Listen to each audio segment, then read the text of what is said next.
Okay. If the members want to hit their seats, Councillor Perks, Councillor Morley's here, and I've got Councillor Moyse online. So good morning. I'm going to call the meeting back to order. My name is Councillor Shelley Carroll, and I'm the chair of the Budget Committee. We have quorum, so this meeting is now resumed. This budget meeting is scheduled for 3 days. This is the casual Friday portion of this 3-day marathon.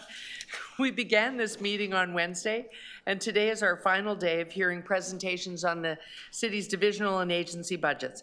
Under council procedure, this meeting must adjourn or recess by 4 p.m. today.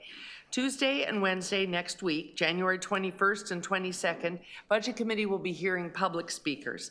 We meet as subcommittees at the Civic Centre locations and online to hear public presentations. Those who wish to speak to the Budget Committee need to register with the City Clerk by emailing buc@toronto.ca. More information on registering and the time slots can be found at toronto.ca/budget. Today, the Budget Committee will ask questions and hear about the following divisions. And councillors, I'm gonna read them quickly here, but then I'm probably gonna do a consent rundown again so that we can hopefully get to the big cluster. So we're gonna be looking at Finance and Treasury Services, City Manager's Office and other services, including Office of the Chief Financial Officer and Treasurer, Financial Operations and Control, City Manager's Office, FIFA, Legal Services, City Clerk's Office, City Council, and Office of the Mayor. And for members who might be online or in their offices, we're going to do a rundown consent on that. So if you have questions of those divisions, you need to come to the room right now and ask us to hold them. Because if not, it's Friday, and we're going to let staff go back to work. And following that list of divisions, we'll move into community and social services. Well, this morning we learned they're social by definition and by vibe. It was we had a good time in here this morning waiting for you. Community and social services. I'll run through the divisions after we do the presentation from the DCM, Tom Azuz. And after each presentation, the floor will be open for questions of staff on these budgets. Are there any questions on that procedure before we begin? Seeing none. Just seeing Councillor Moyse. Okay. Are there, let me see. Okay, let's go back and just do the rundown. It's a piece of the script there that is from the previous day. Oh, welcome, Councillor Chang. We just ran through the divisions for the benefit of outside the committee room, but I'm now going to run through the corporate divisions for people to hold if they have questions. I'll just give you a minute to plug in so that you'll know if you want to hold one. Okay. Oh, Councillor McKelvey has joined us. Okay, we got a full house. We're good to go. Okay, so are there any questions on Finance and Treasury Services? Seeing none, we can skip past that one then. City Manager's Office. I actually have a question to the City Manager's Office, so not so fast. And Chief Financial Officer and Treasurer, any questions there? Other than the questions on every single thing anyway. Financial Operations and Control, that used to be the Controller's Office. No questions? Okay, City Manager's Office, oh, I did that one already. Are there questions on FIFA? Yes, FIFA Legal Services. Seeing none. City Clerk's Office. Questions there? Thanks, Councillor Morley. City Council. I'm gonna hold that one. I'm not gonna release, because if there are council members who aren't members of the Budget Committee, there are almost always questions there. So just in case, we'll be prepared for City Council at the end of this list, and then Office of the Mayor. I don't see any questions on Office of the Mayor. Okay, so now you guys both kept score because I didn't have a pen while I was doing it. Yellow means it's gone. Okay. So on the, oh, sorry. Apologies, a Mayor point Morley? of correction. It's not the city clerk's office, but city council that I do have questions for. So I'm all good on clerks. Thank you. Yeah, I thought as much. I thought as much. So we haven't released it, so that's good. So that's good. So the first one we're looking at is the city manager's office. And I don't think there were any members other than myself that had questions there. Okay, so Mr. City Manager, I didn't see it in the budget, but I just wanted to know if you are allotting for, because it used to be a particular demand. Through the course of 2024, we have rejoined the Association of Municipalities of Ontario. So have we positioned who might have to do some joint policy work there? Have you got resources in your office to cover that?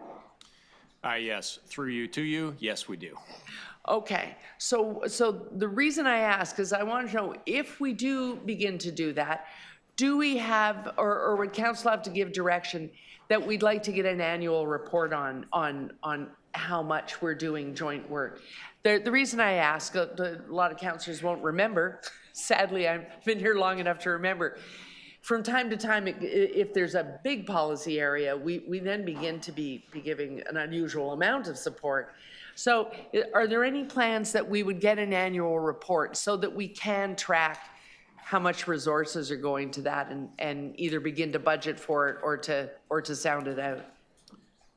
Yes, so our intent would be to do that. I would equate it to the work that happens through FCM. So we do have a process that we get reports back there and we do track the amount of time and energy there. So we're not entirely sure how it will roll out for AMO. It's been a while since we've been there. But to your point, yes, and there would be an annual report on the work and the activities. Under the structure of AMO, there's a Toronto caucus. So the members that have joined AMO are part of their own caucus and therefore part of the executive as well with AMO. So we'll report on that and keep an eye on how much resourcing is required to support AMO. Okay, thank you. That was my only question. So that means that we can move on to the FIFA Secretariat. Good morning. Councillors, are there questions on FIFA? I think it was Deputy Mayor Morley who put her hand up on FIFA.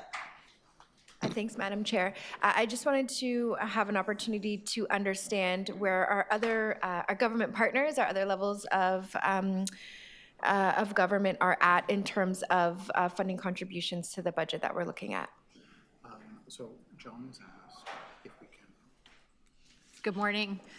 To the chair, we've been in contact and regular communication with both the province and the federal government. I've recently checked with our contact and the proroguing of Parliament will not affect our work that's moving forward with the contribution agreement and our memo of understanding with all the parties.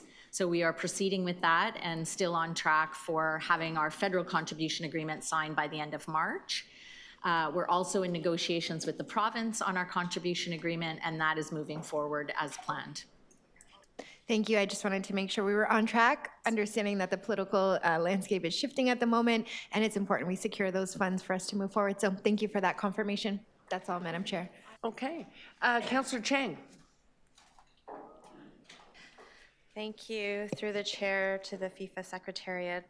The budget shows $21 million coming from other funding, which includes donations, merchandise sales, music royalties, and commercial sales, hospitalities, fan festival, et cetera, et cetera. And I'm just wondering, is there more work being done to potentially increase that potential revenue? To the chair, that 21 million, a good portion of that 21 million is our champions table, which is the table that the mayor and Mr. Tannenbaum have put together as our fundraising arm, if you will. So the target of that group is 15 million, and the other portions of that budget are still a little bit up in the air. We know our percentage of merchandise sales, but we don't have data from FIFA on what that could look like for our particular city. So we are working out those numbers and those opportunities. We're also taking a very close look at Fan Festival and opportunities that we can have for revenue generation as part of Fan Festival planning. And in previous discussions, I have spoken about how much I hope to see programming and opportunities for economic participation as well as fun participation outside of the downtown core. And I'm just wondering, in this, we're 1 year out now, and in the coming year, what types of conversations will be happening and what type of investments might be made to build a foundation for next year? To the chair, we've been working on a strategy to work with our BIAs across the city on both opportunities for public viewing during the event itself, but also opportunities of how we can drive business, have them part of our marketing and promotion strategy, and create opportunities across the city. So that is very much on our radar and in our planning as we work on more details around marketing and promotion. Great, thank you. Those are my questions. Any other questions? Okay, seeing none, I just have one. I don't know if it's going to be the Secretariat or the CFO who answers this. It won't come as any surprise to you. I just want to get on the record where we're at with the MAT tax.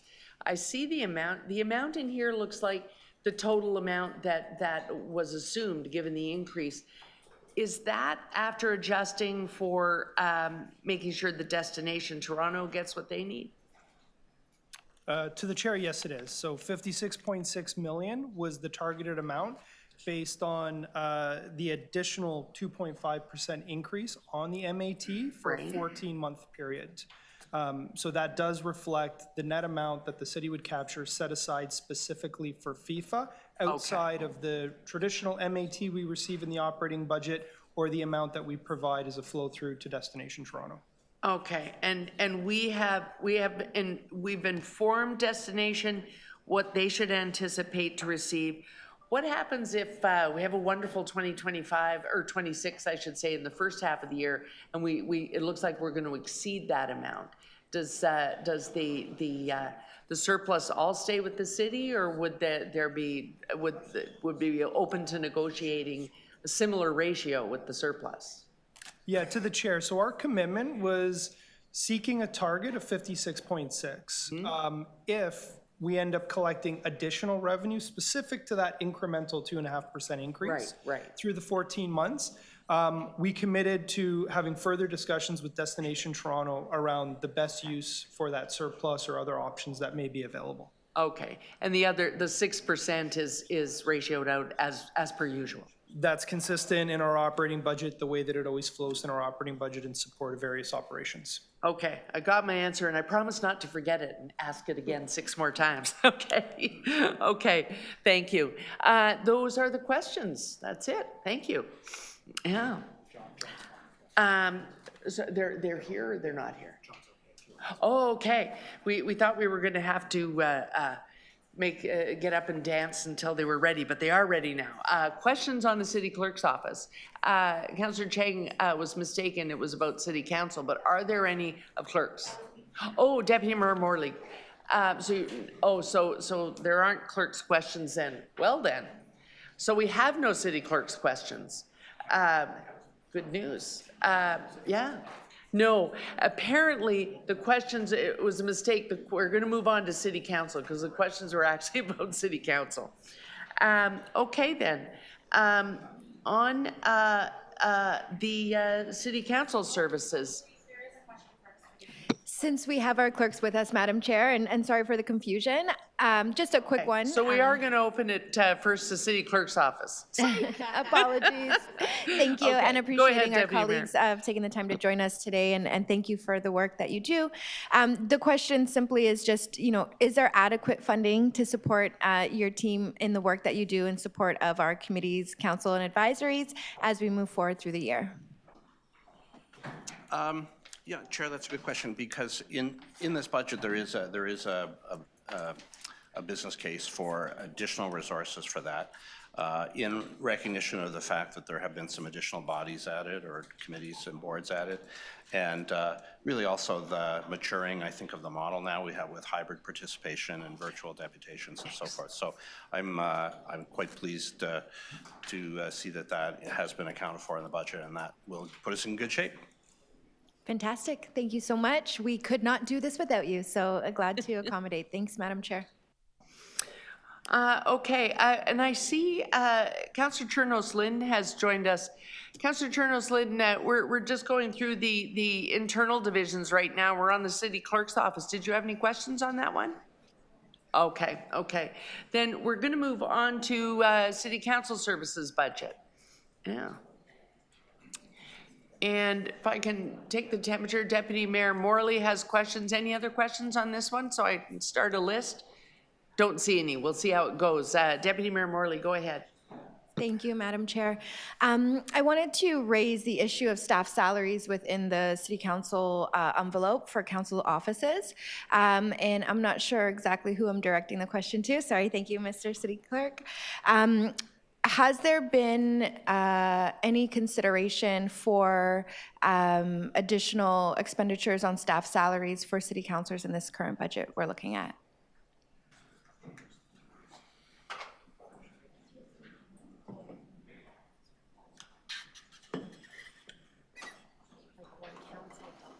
Yeah.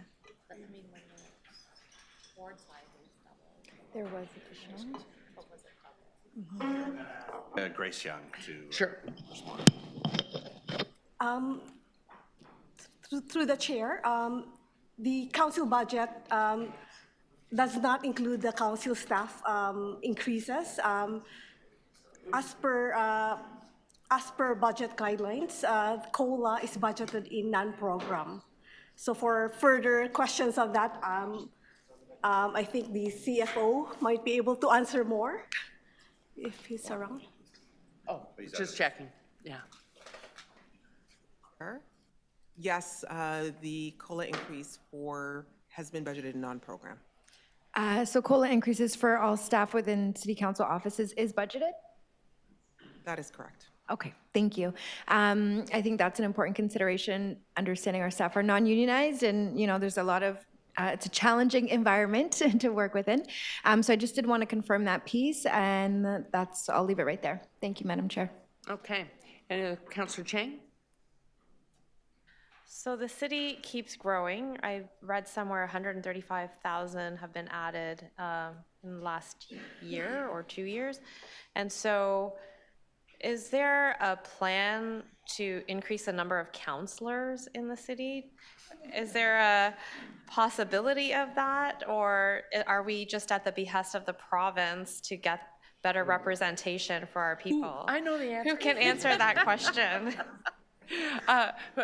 Luckily, we have one of the province's best parliamentarians who can answer this much more eloquently. Well, there are a number of us could answer it, but I'll take a shot and say, Chair, that under the City of Toronto Act, the wards are fixed, and council does not have the authority to amend its ward structure.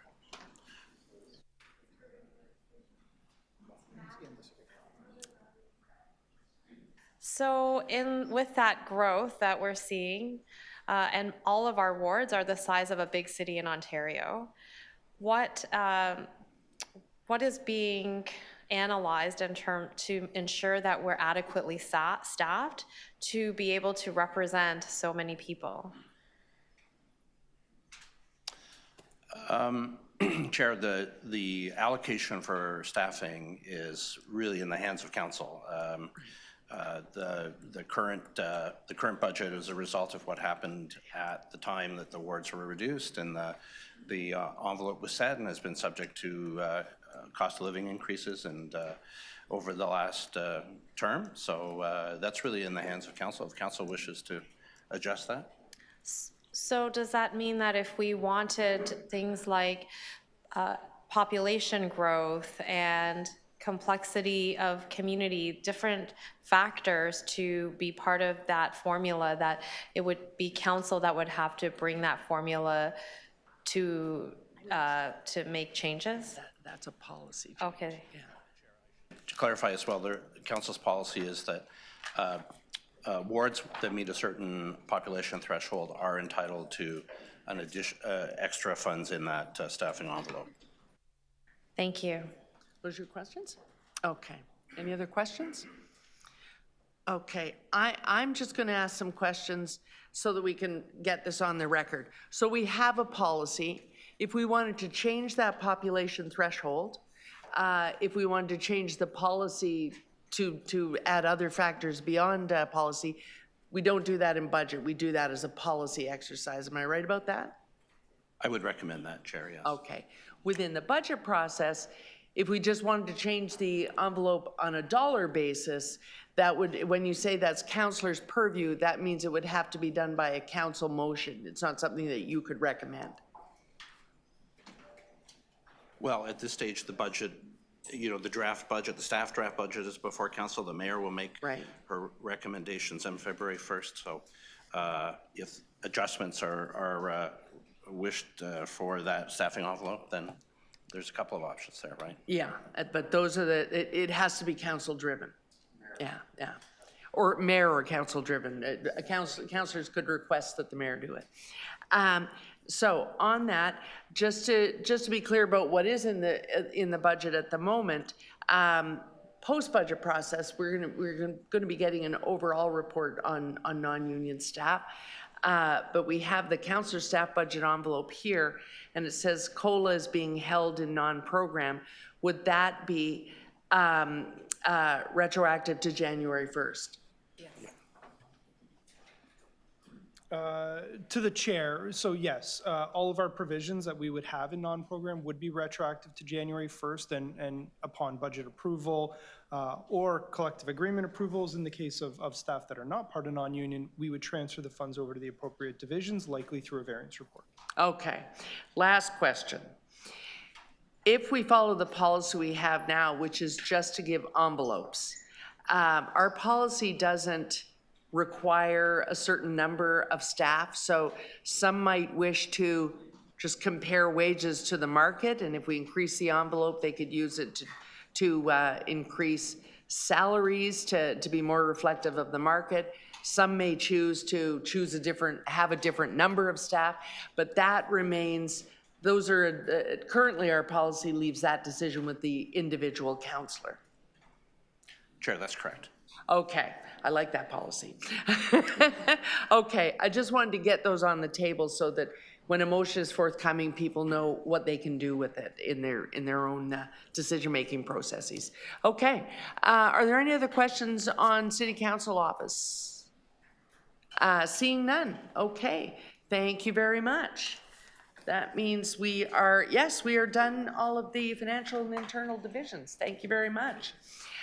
So councillors, we're going to move on to Community and Social Services. Mr. Azuz is going to give a general presentation first. And well, looking at the divisions, I assume I don't need to do a rundown. There's probably a question or two in each one. If you're a non-budget committee member and watching, we're about to have the presentation on Community and Social Services. And that'll be the work of the rest of the day until we get to briefing notes.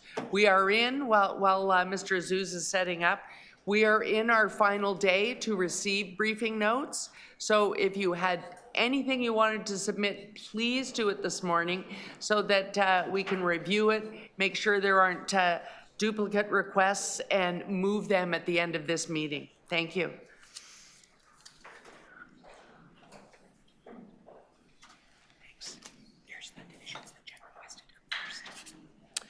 Oh, and just before you start, Mr. Azuz, just to prepare folks, I've had a request. People have scheduled pileups. Deputy Mayor McKelvey has to step out for a meeting later this morning. And so she has requested that we reorder the list. When we get into the divisions, we're going to go paramedics, parks, and then go back to fire services. I hope that's okay with everyone.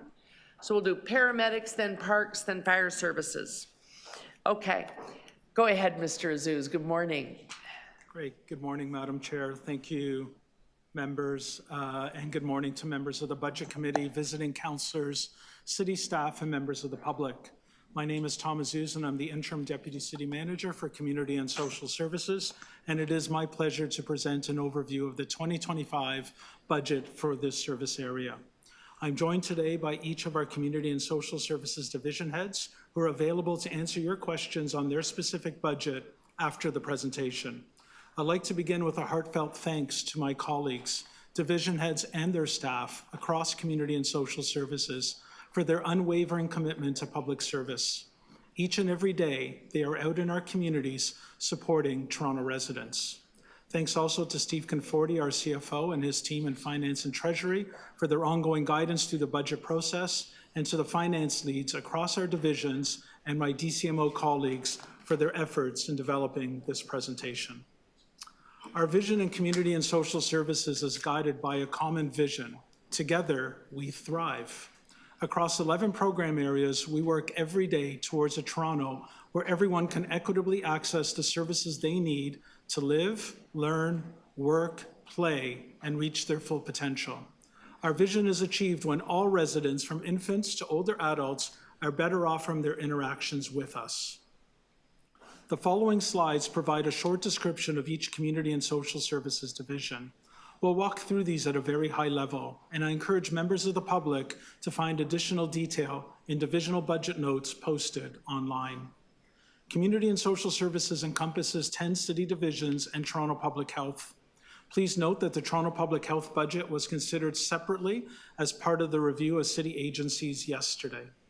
First, Children's Services, led by General Manager Shanley McNamee, is the city service system manager for childcare through the direct operations of childcare facilities and the rollout of Canada-wide early learning and childcare system. Court Services, led by Executive Director Diane Cassius, provides justice administration services for provincial courts and city tribunals and oversees the administrative penalty system. Economic Development and Culture, led by General Manager Pat Tobin, leads the economic and cultural vitality of the city through the issuance of various grants to small business and oversight over cultural and heritage events. Toronto Fire Services, led by Chief Jim Jessup, provides 24/7 emergency response, fire education, and protection to Toronto residents. Parks, Forestry, and Recreation, led by General Manager Howie Dayton, maintains and provides programming in all Toronto parks, green spaces, recreation facilities, community centers, and ferry operations.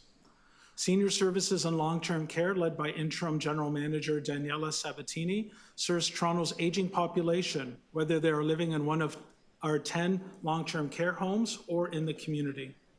Social Development, Finance, and Administration, led by Executive Director Denise Andrea Campbell, partners with the community organizations to deliver transformative strategies and equity-oriented programs, including the Toronto Community Crisis Service.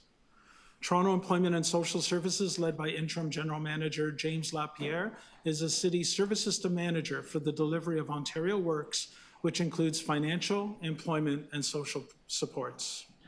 Toronto Paramedic Services, led by Chief Bikram Chawla, provides 24/7 paramedic care, medical dispatch, and community-based paramedicine. And Toronto Shelter and Support Services, led by General Manager Gord Tanner, oversees the shelter support system in Toronto, including emergency shelters, respites, warming centers, street outreach programs, and the city's encampment and refugee response. The following is a common slide that you have seen in other presentations earlier this week. Our work in community and social services aligns with and advances all of the city's shared strategic and corporate outcomes. This year, we continue to invest in people and neighborhoods to protect service levels, with a key focus on providing equitable city services for everyone. We're also rolling out new systems and strategies to drive positive service outcomes, as well as actions to create vibrant public spaces and a resilient economy. The 2025 operating budget invests $6.2 billion gross and $1.8 billion net in community and social services. This represents a 9.6% increase in net expenditures from 2024 to 2025. It is important to note that a portion of this net expenditure is associated with the administrative penalty system. While some expenditures associated with this program continue to reside in the court services budget, the corresponding revenues associated with the program are now reflected in the city's corporate accounts. While this may appear to be a loss of revenue and a pressure in the community and social services budget, the city as a whole is not losing any revenue. When we exclude this transfer, this revenue transfer from Community and Social Services budget, the net increase to the 2025 budget is 85.8 million, or 5% above 2024. This budget includes an increase in positions primarily associated with recruitment of staff in parks, forestry, and recreation, new staff for shelters, paramedics, and caseworkers to support an increase in the Ontario Works caseload. In addition, the Community and Social Services capital budget totals $6.4 billion over 10 years, details of which will be discussed later on in this presentation. Divisions in Community and Social Services recognize key challenges: affordability and cost escalations. Residents who rely on our services are struggling. They're struggling to afford the cost of living in Toronto, which continues to exceed available income supports and social assistance. Many are navigating unstable job markets, which contributes to citywide unemployment rates not seen since the pandemic. These challenges intensify economic and housing instability, which increases social assistance caseloads and demand for shelter, childcare, employment, and other social programs. Growing demand for services is also impacted by a growing and aging population with increasingly diverse and complex needs.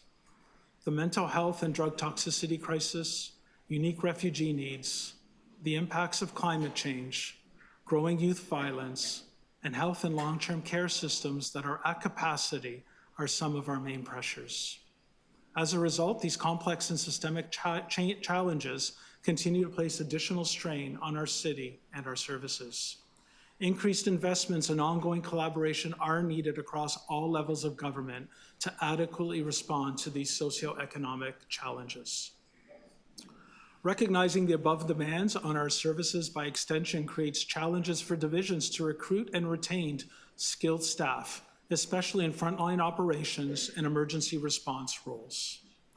So to address these challenges, this year's budget focuses on 5 priority actions. These actions encompass both new and enhanced investments, as well as ongoing programs accommodated within divisions-based budgets. First, we will expand supports for vulnerable people by continuing rollout of the Canada-wide Early Learning and Childcare Program, making new investments in youth violence prevention, and continuing to roll out our Care TO model to support seniors in long-term care homes.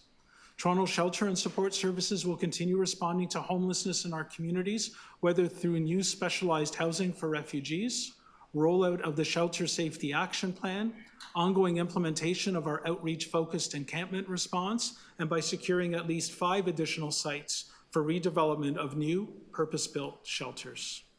Second, Community and Social Services will strengthen community development and safety. This service area oversees 3 of our city's 4 emergency services.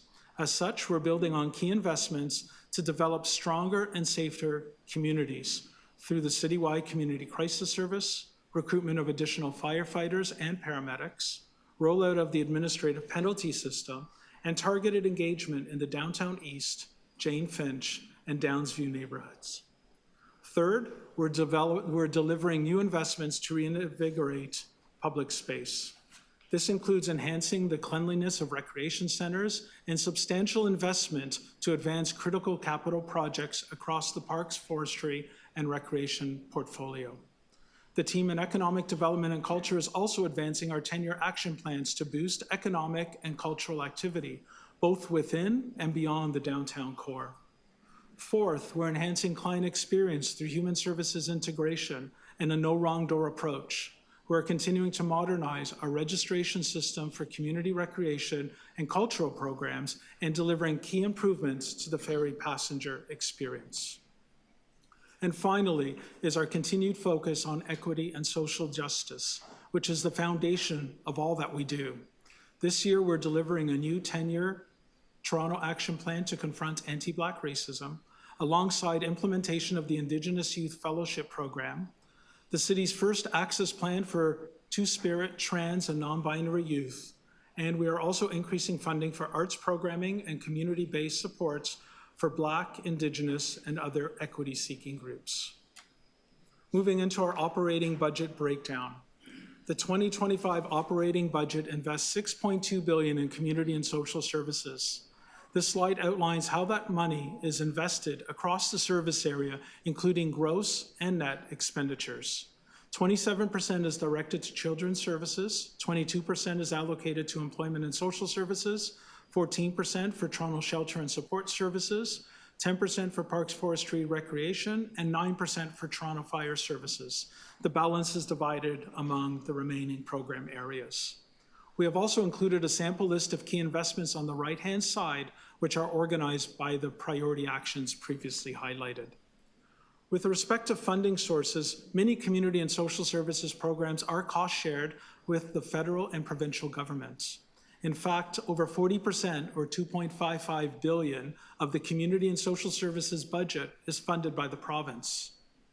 22%, or $1.37 billion, through federal subsidies, and 29%, or $1.8 billion, is funded from the property tax base. And the remainder comes from a combination of user fees, permits, donations, and other revenues.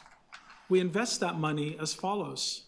36% goes to salaries and benefits to deliver the vast array of programs and services. 25% goes to Canada-wide early learning and childcare-related grants. 18% is dispersed through Ontario Works. 10% goes to services and rents, and 3% supports grants and funding.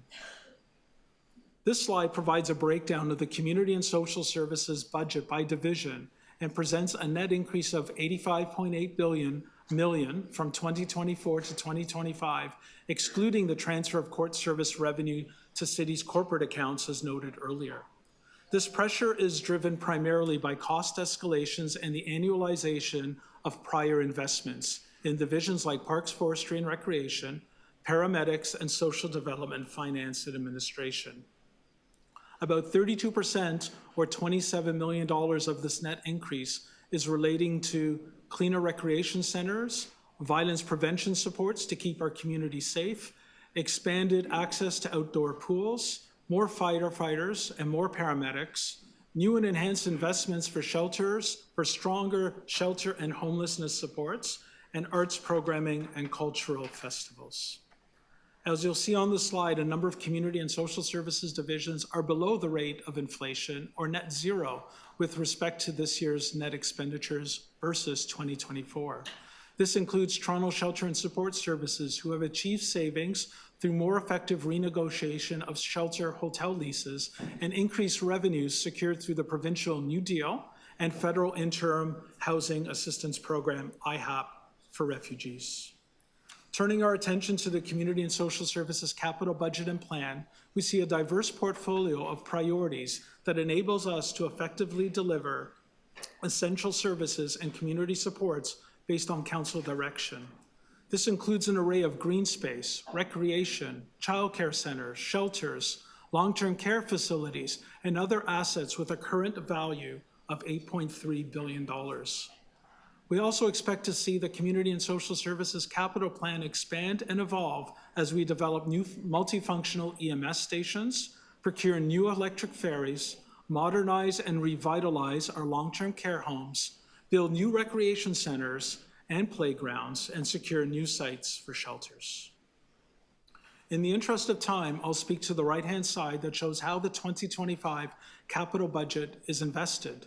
Over 60%, or $387 million, will be assigned to the Parks, Forestry, and Recreation to address state of good repair and expand our parks and recreation facilities. About 20%, or $126 million, is allocated to the Toronto Shelter and Support Services to advance development of new shelters. Another 6%, or $35 million, is for economic development and culture, and 4%, or $29 million, for paramedics. On this slide, we see that the total Community and Social Services 10-year capital budget is $6.4 billion and will deliver investments in the following key areas. $3.9 billion will address gaps in service demands for growing communities, including new shelter developments, park rehabilitation, electric ferries, and new childcare centers. $1.8 billion is earmarked for aging infrastructure and redevelopment, including revitalization and the state of good repair for our parks and recreation assets, long-term care homes, shelters, childcare centers, public arts, and museums. $674 million will contribute to health and safety and legislated requirements, including new emergency vehicles, medical equipment, and required upgrades in our long-term care homes. And the remaining $57 million is allocated to modernization and other projects. Please note that as each of these capital projects is undertaken, the Community and Social Services team continues to work closely with Environment and Climate and other divisions to ensure that the city's net zero commitments under Transform TO are met. Similar to slide 18, I'll focus on the targeted investments on the right side over the coming 10 years. The majority of the funds are allocated to Parks, Forestry, and Recreation, who receive 67% or $4.3 billion of the total budget for new recreation and community facilities, parkland acquisition and development, and the state of good repair. 15% or $957 million goes to Toronto Shelter and Support Services to advance the capital infrastructure strategy and the expansion of the shelter system.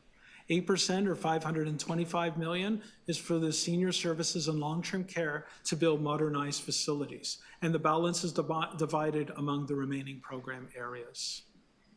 As referenced in the other presentations this week, divisions continue to face economic pressures like skill shortages, high inflation, and supply chain issues that impact our ability to address the state of good repair backlog.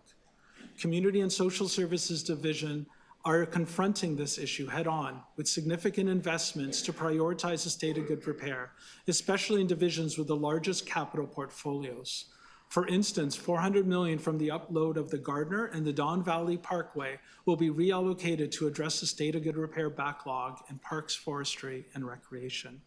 We are confident that with ongoing and strategic allocation of the capital investment, Community and Social Services can realize a reduction in the state of good repair backlog over the next 10 years. I'll conclude by saying thanks very much for your time, and before moving into Q's and A's on the divisional budget, I'll pause in the event that there are questions relating to this specific budget. Thank you so much.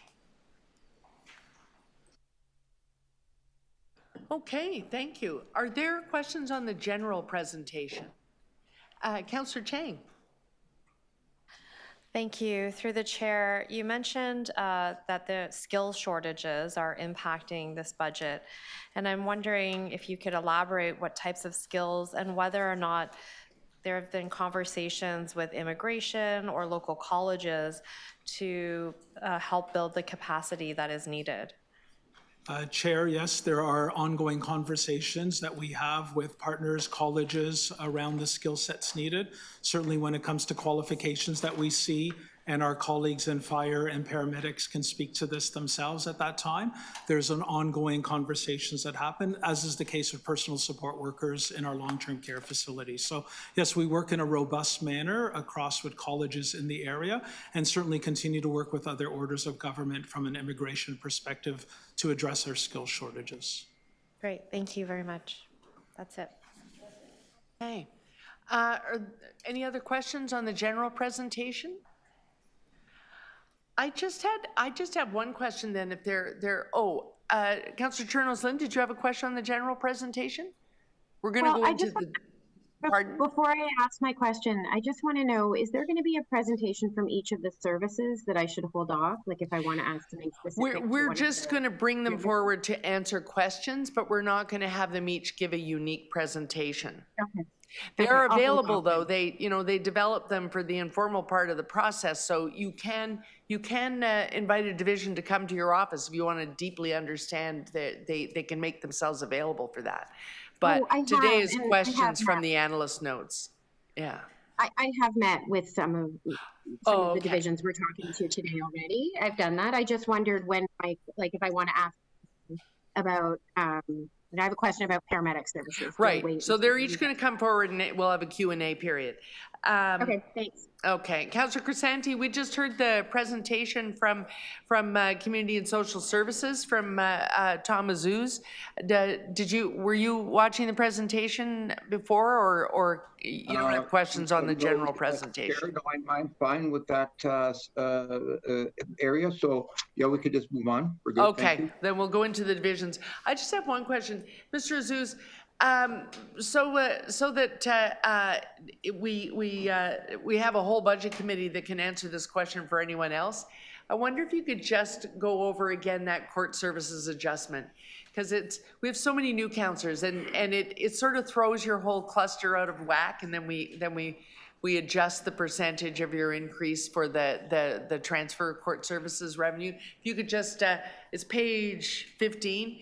If you want to just do that explanation one more time, and the 5 million additional adjustment this year, just so that budget committee members can answer that question themselves. Thank you, Chair. I'll start, and perhaps our Chief Financial Officer will want to weigh in on this as well. But simply, there's an adjustment being made to how we're tracking the funds, the revenue sources through court services, and it is being reassigned through the city's corporate accounts. So it looks like an adjustment on our budget, but it really is net zero to the city from a revenue perspective. Right. Steve, if you wish to add into that, by all means. To the chair, the only thing I would add is you can blame me for this. I've asked that we've consolidate the revenues within our corporate revenue line item, and it does give the appearance that there's a loss of 70 million in revenue, but there isn't. That is then reflected as an additional 70 million in our other corporate revenue. Yeah.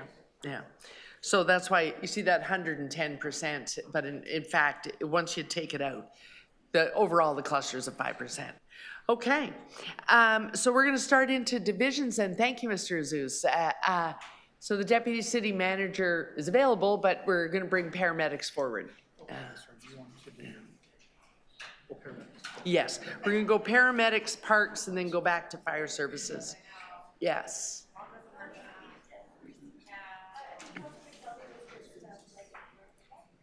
Oh, sorry. Is your hand up to ask questions? Deputy Mayor McKelvey? Yes. We're just waiting for Mr. Child to get to his chair. We got a keener ready to ask you some questions.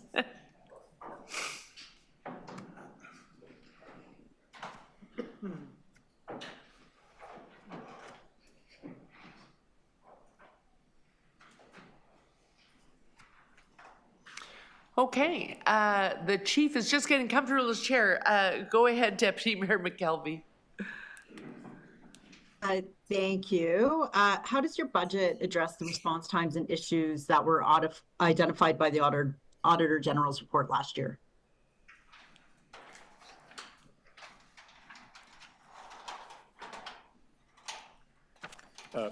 So to the chair, one of the things that the Auditor General recommended, you're right, was around response times.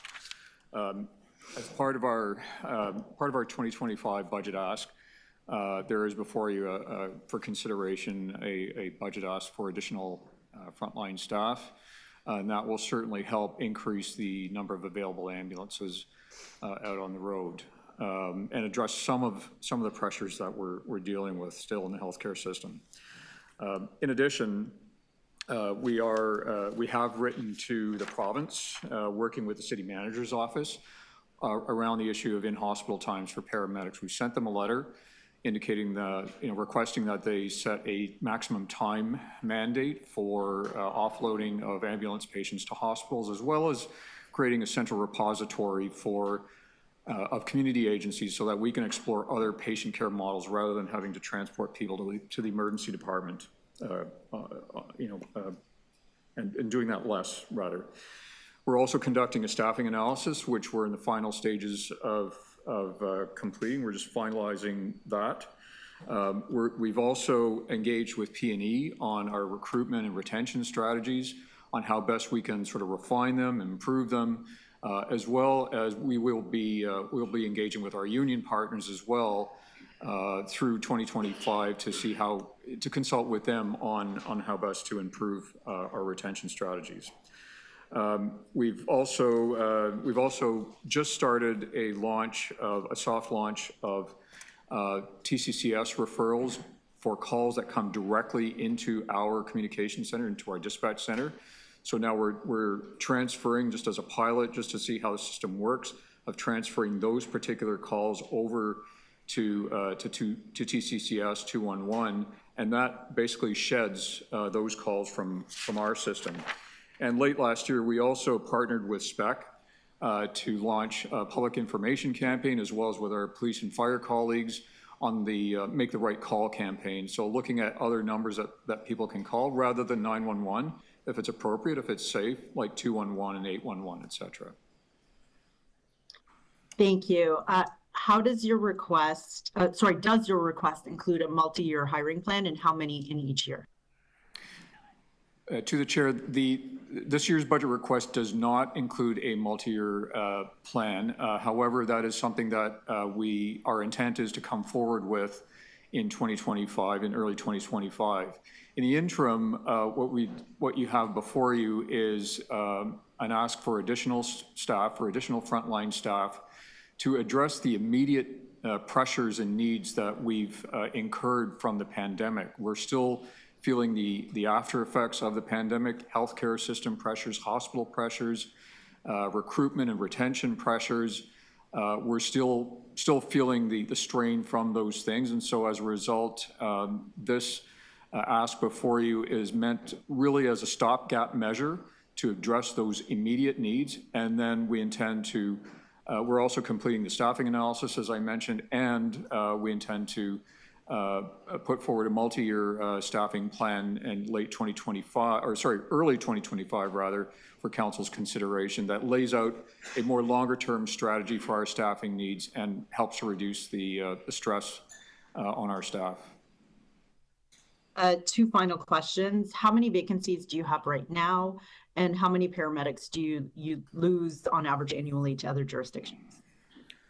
So our, to the chair, our current vacancy rate is for division-wide is 2.6%. That's for the entire division. For paramedics only, it's about 1.5%.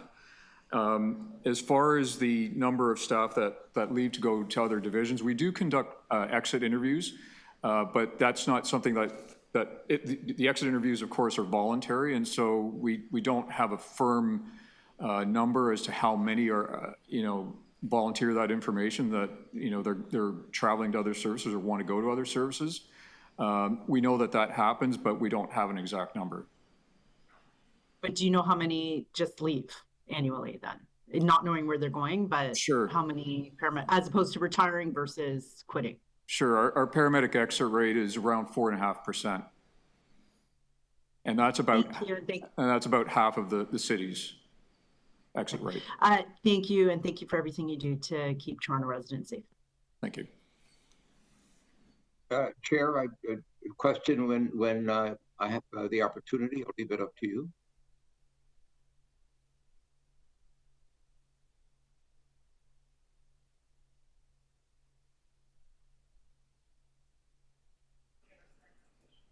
Sorry, Councillor Crisanti. Just conferring with the CFO on this budget. So we were on topic. We just weren't paying attention. So I'll go to Councillor Crisanti, and then Councillor Chernos-Lynn, did you have questions as well? Okay, Councillor Crisanti, you want to go first? Sure, great. Thanks you so much, Chair, and Chief, welcome, and thank you for being here today. And so a couple of things, Chief. Recruitment and retention. What total number of new recruits are we looking at? I was just trying to find it in the report. I didn't see it readily. How many more do we plan to hire for this year? And then in terms of response times, and if you could speak to a little bit about that. What's the protocol?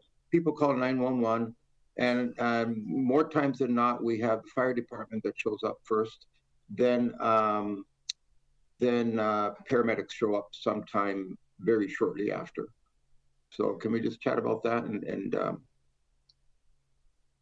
to the chair, so in terms of the number of hires for 2025, subject to council's approval, we would be able to hire up to 200, and that would include be able to cover off new positions as well as those who retire or leave the service.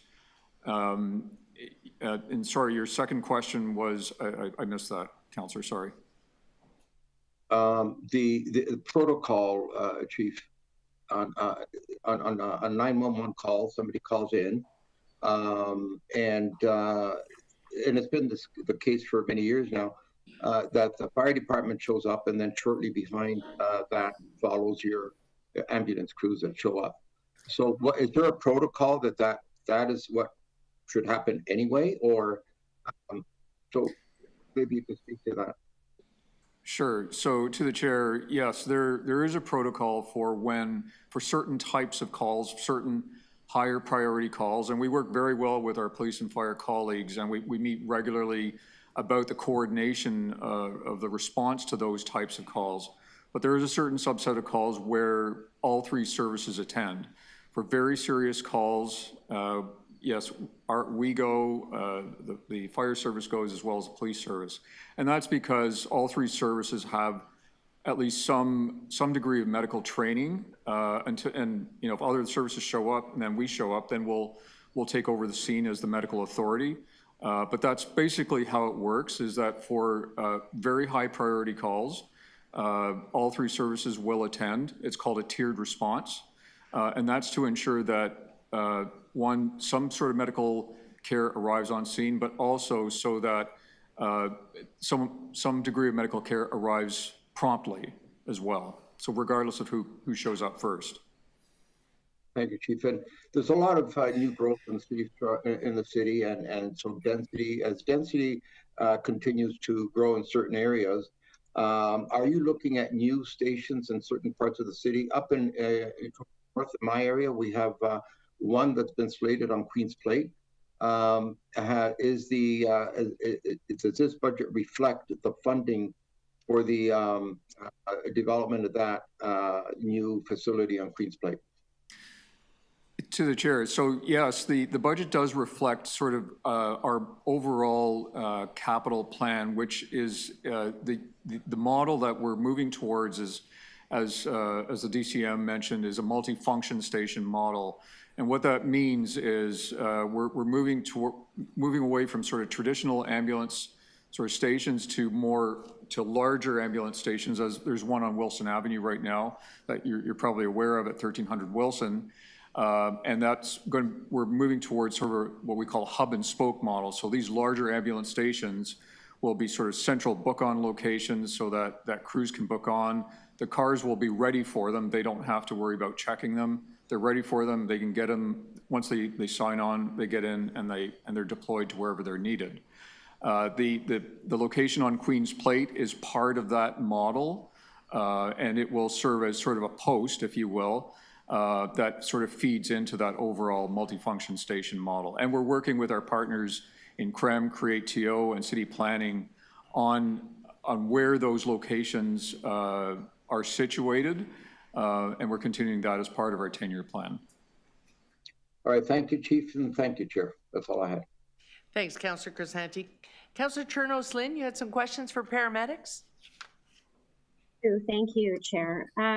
So to the Chief, following up a little bit on the line of questioning of Councillor McKelvey, I wanted to ask, you know, I know we've had problems with retention in terms of paramedics and losing staff sometime to neighboring jurisdictions. Obviously, the stress level of the job involved. Are we having similar challenges in terms of our dispatchers? Even better, he fact-checked you. To the chair, yeah, there have been challenges with retention on the dispatch side, and that's something that we are, as I mentioned, we're working with P&E to look at our recruitment processes and also our retention practices and how best we can improve those, specifically for our dispatchers, but also for our paramedics. Okay, and so when we look at this budget, is the budget for staffing increases that is in this budget, is that just for paramedics, or is that for dispatchers as well? And if so, what's the breakdown? Sure, it's just for paramedics. The dispatch center it follows a different sort of hiring practice, if you will. The dispatch center is funded 100% by the province. And so we make separate submissions for dispatch staff that's approved throughout the year. And so that's how that process flows. But this the budget that you see before you is just for paramedics. Okay, and will there be a request for more staff to deal with this, or is that like to the province? Is that part of your strategy as well? Yes, there will be, we have submitted an ask already to the province for additional dispatch staff, and we're just awaiting that response. Okay, thank you so much. Those are my questions. Okay, thank you. Questions on paramedics? Councillor Chang? I'm just looking at the slated headcount into 2027, and it looks like a reduction over the next couple of years. Is that in the absence of a multi-year hiring plan in terms of approved positions? It looks like 5 less to 2026 and 2027.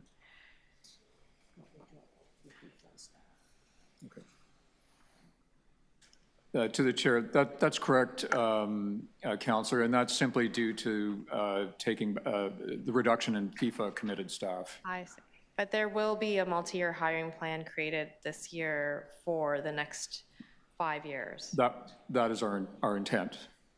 And what is the cost of paramedic hours spent in hospital waiting?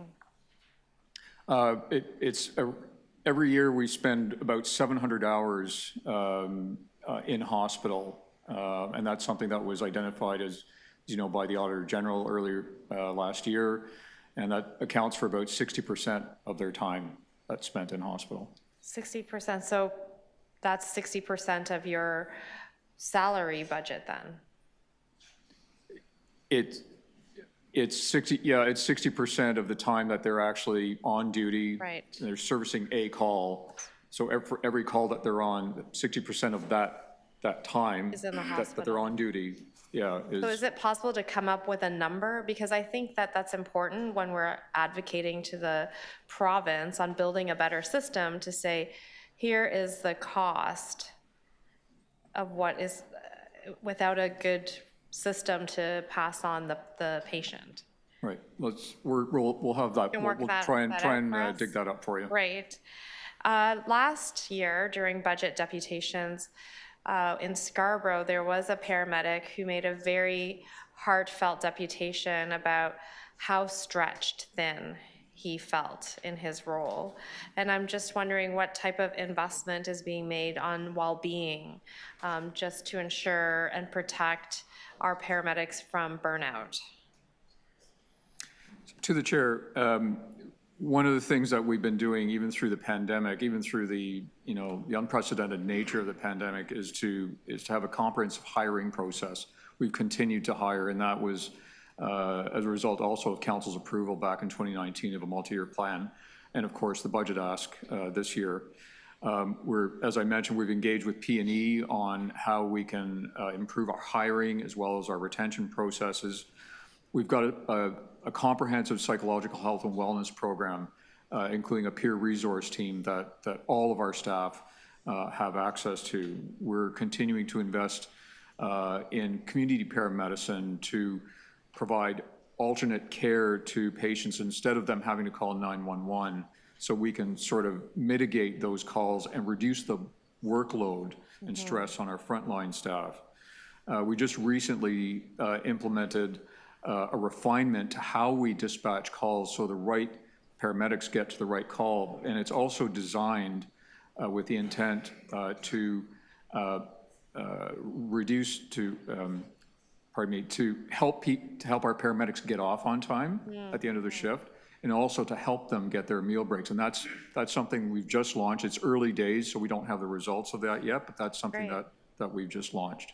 So here it says there's 102 new and enhanced approved positions, and you mentioned that there will be 200 trained and recruited this year. So does that mean there's 100 replacements through retirements, and so the net new number of paramedics, what would that number be? So the net, so yeah, it's up to 200. The 102 would be net new staff that we add to And our are they complement. all frontline paramedics, or are some of those? The largest, I think it's around 95 are frontline operational staff, and then the remainder are support staff. My last question is about the future of our city. All of us councillors are now approving 50-story buildings that are going to grow across the city. And I'm just wondering, what does that look like from a paramedic perspective? And what type of planning and budgeting needs to happen to ensure that people who are having a heart attack on the 50th story get the care that they need in a timely way? Thanks for the question. To the chair, that's something that we work with close, and we've started working very closely with CREM and Creatio and city planning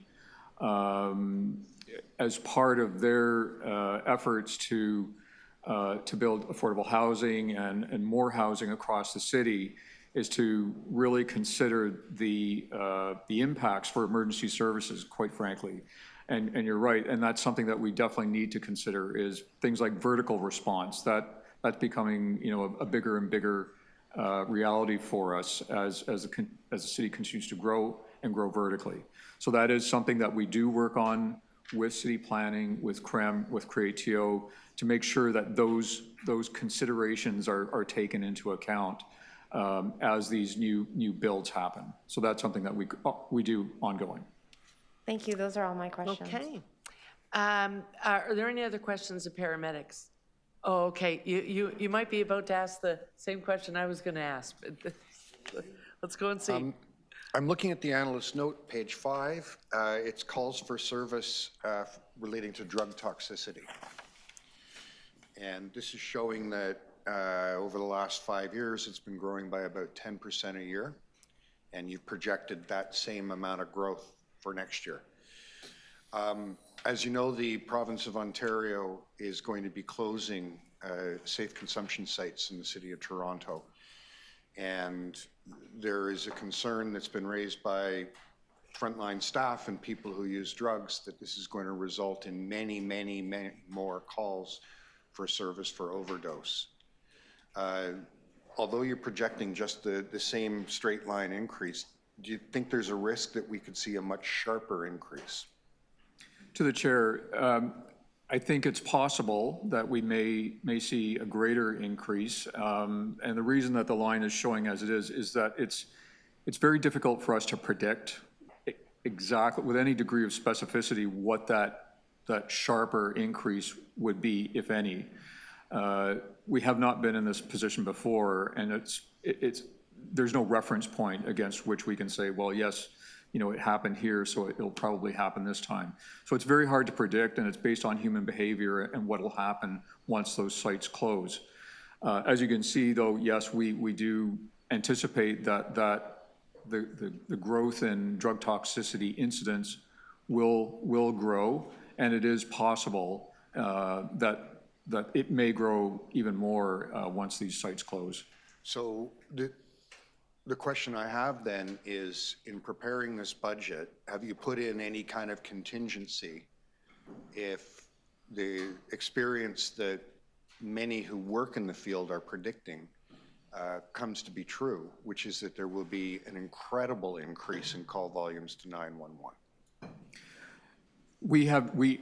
During our normal demand forecasting and call demand forecasting that we conduct, that is something that's taken into account. We do that includes the factors that drive our demand, one of which is the drug toxicity events. So that's taken into account when we do our normal call demand forecasting. But since it's difficult to pinpoint what the exact impact is going to be, if those events happen, if there is an increase in those types of events, we will respond as we normally do every single day. If there is a spike in call demand for whatever reason, we will respond as we normally do. We work with our police and fire colleagues as well to respond to those incidents. Those are your questions? We were going to ask the same question because Councillor Moyes, who also hosts the site, wanted me to ask that question because he's held up in a meeting. He had one other one though.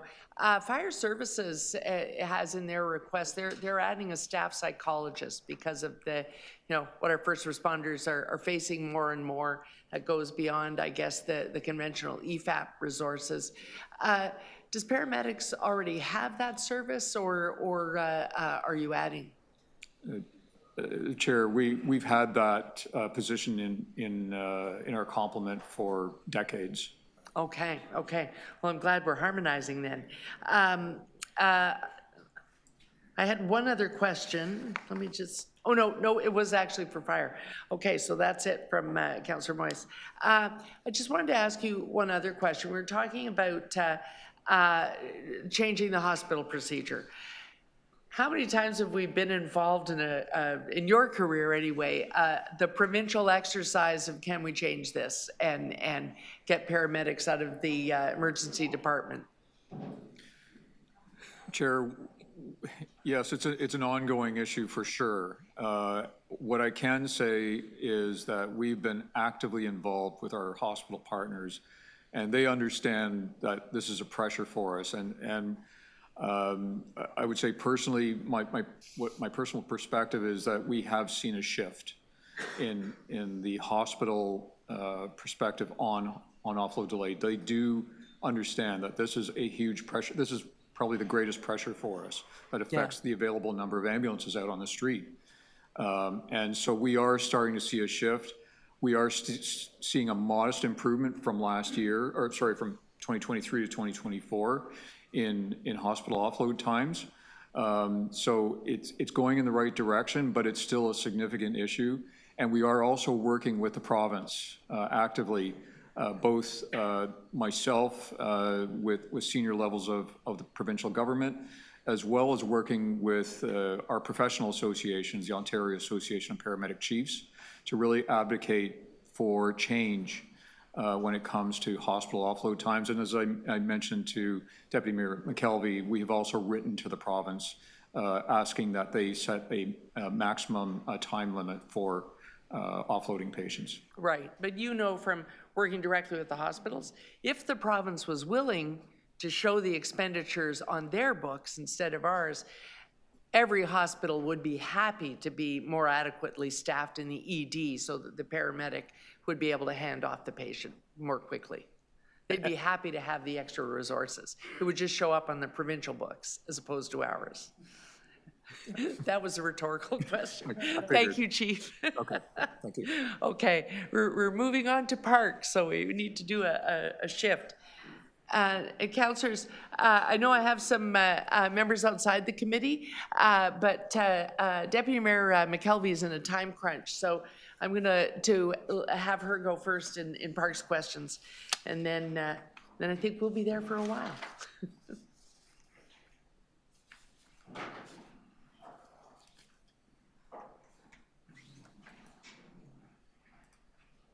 Good morning. Okay, Mr. Dayton's just getting comfortable. Go ahead, Deputy Mayor McKelvey. Thank you, Madam Chair. We have 5 questions, 5 minutes. Hopefully we can get through these. My first is, where are you at with the implementation of the Auditor General's report from last year for parks? And is there anything in this budget where you're finding efficiencies, et cetera, anything that has been implemented to date? Chair, we have, I would say it's preliminary to be reporting on efficiencies and results, but I will say that over the last couple of months since the audit committee, we've made a number of strides with respect to quality assurance frameworks, training, working with staff on how they complete things like daily activity sheets, and working on other process changes such as 311 integration. And we'll be reporting back as committed through audit committee on some of the more detailed outcomes of those initiatives. So you do have an allocation for 122 new FTEs. Can you walk us through where they are being assigned, and are any in the areas that were covered by the Auditor General report? And I say that because if there's a lot of work to do there, is it risky to be adding additional personnel as you work through that? So how are those 122 assigned? Chair, the 122 FTEs are actually more related to new and enhanced parks, forestry, and recreation programs and services. So they are really related to things like the ferry, additional ferry staff required, new recreation staff to deliver some of the programs that are identified in the budget submission. They aren't actually directly tied to the audit recommendations. We would be identifying future funding needs as we move the implementation work forward and are resourced now to undertake the initiatives that are required. So you have space to implement the recommendations before you proceed with adding additional personnel into those files that were subject to the investigation? Chair, yes, that's correct. Okay, this year, Parks has a net increase of 35 million, 10.1%. What are you forecasting for future years?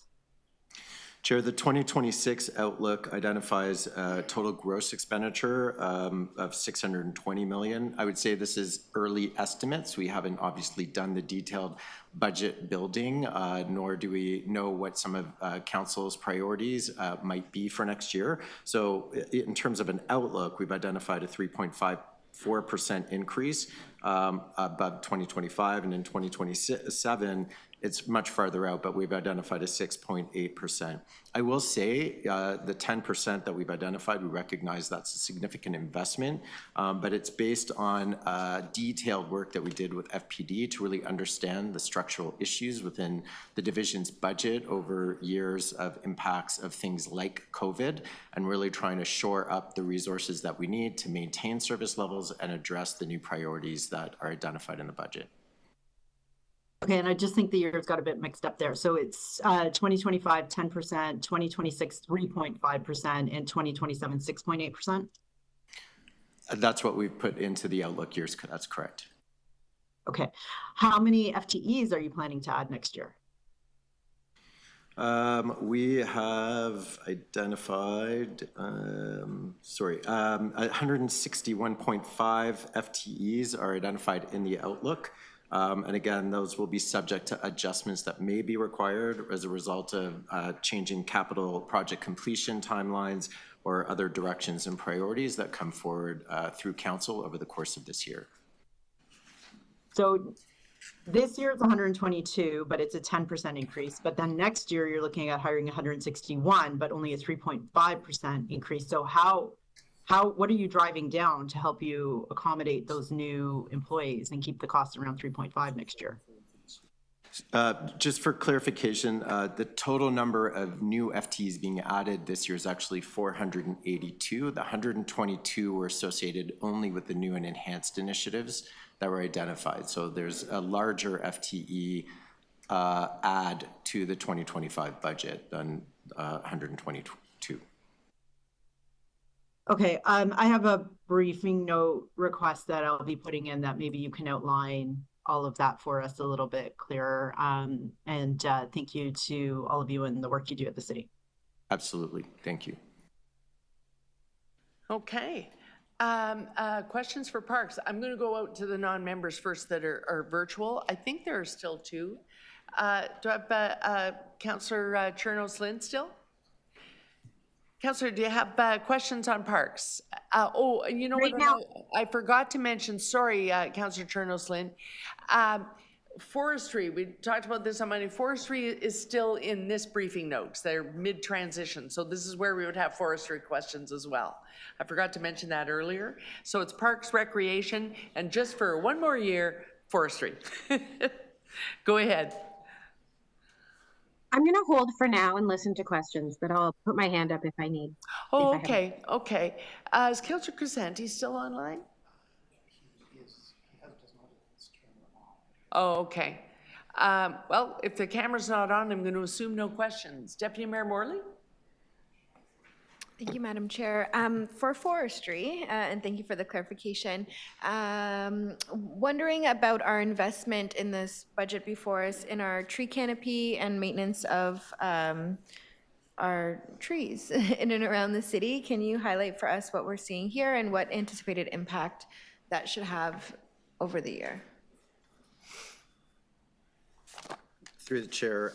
So we have we continue to invest in the planting of 120,000 trees per year. That's our sort of standard service level, as well as the tree maintenance.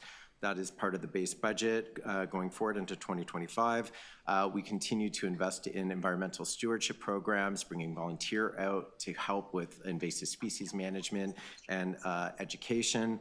Back on track funding in 2024 allowed us to plant an additional 1,000 trees. There is a new and enhanced initiative this year looking to plant 2,700 additional small trees and shrubs in tree deficit areas of the city. And then, of course, we continue to respond to tree maintenance issues and concerns across the city in a way to foster the tree canopy and hit the target of by 2050, 40% coverage. Fantastic. We are a city in a park, and we love that about us. So it's really great to hear we're continuing that important investment. My second question along those lines is related to contract oversight. I don't recall if there was an Auditor General report, but I do recall that there was some issues raised previously. I don't know if it was last year, but I believe maybe the year before, around challenges with the level of services we were receiving from some of the contracts specific to tree maintenance. Can you talk to me a little bit about what investment or what actions we are looking at to get on top of that issue? Chair, yeah, we are continuing our contract maintenance program that has driven greater efficiencies in the way that the services are being delivered through the various contractors.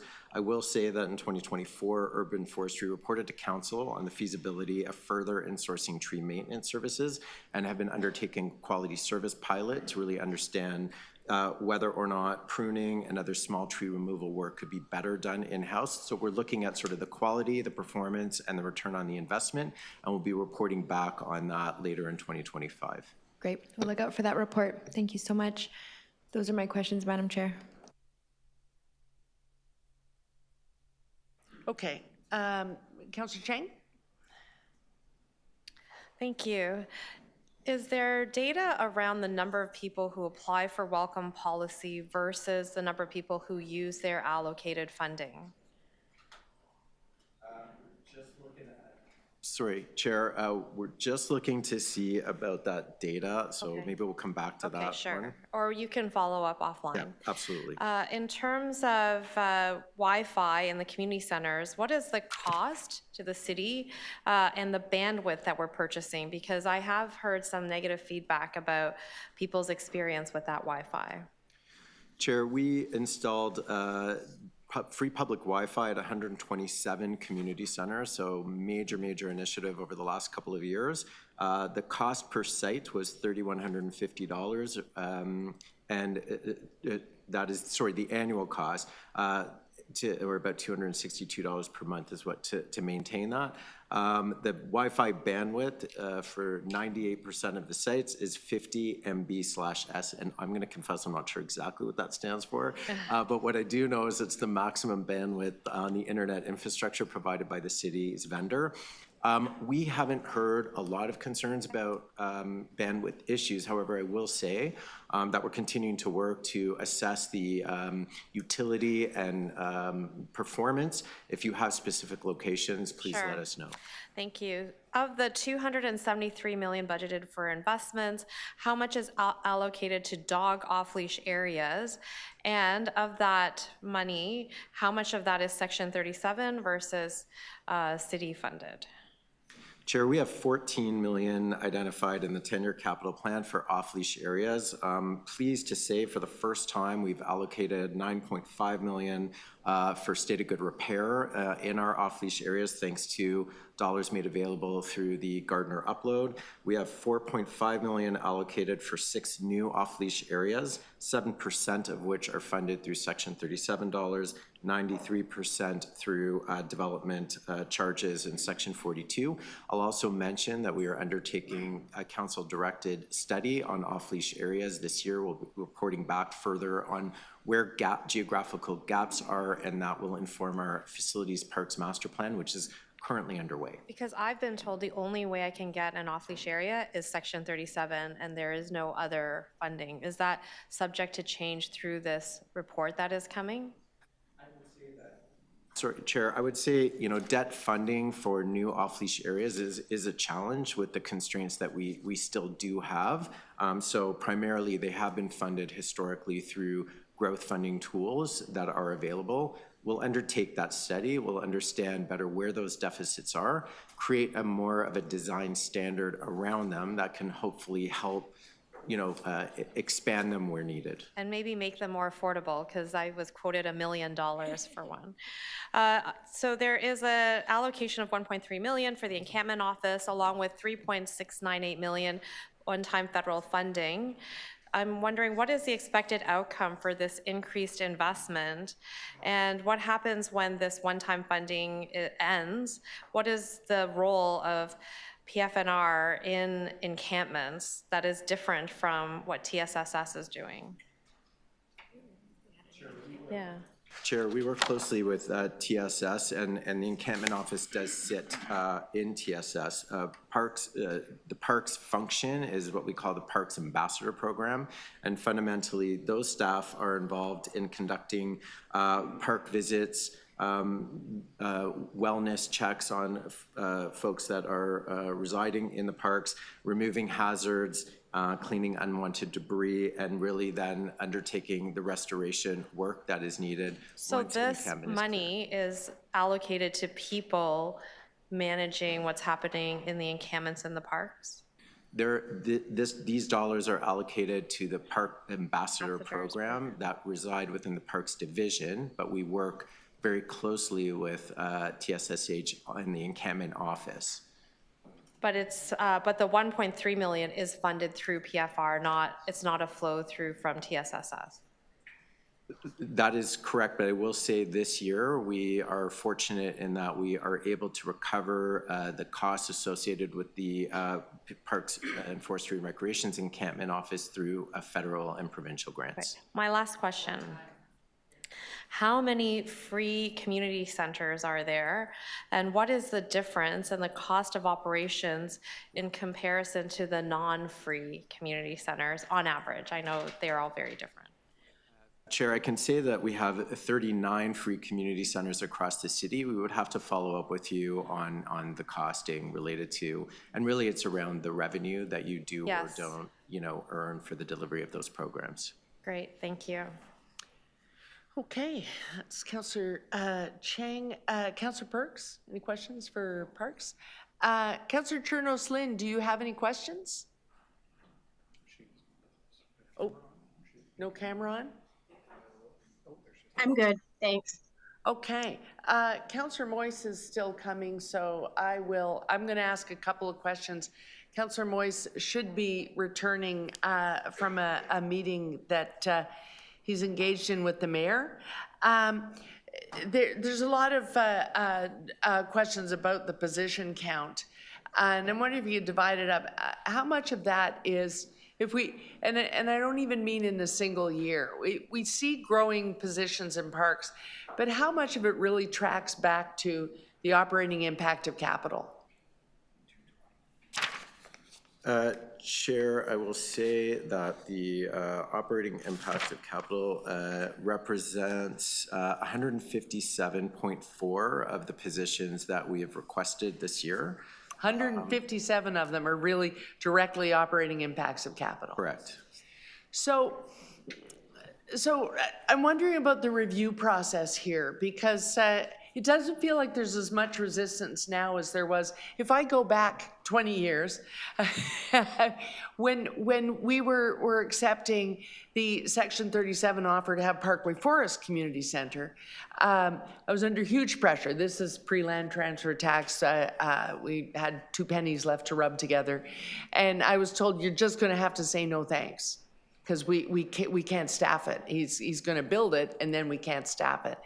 And I think the process by which that happens now, councillors aren't really aren't really exposed to it. We just know we have this offer, we can use community benefit funds, and we can put in, well, we have Crosstown Community Center, John Mills and Eglinton will be another big one in North York.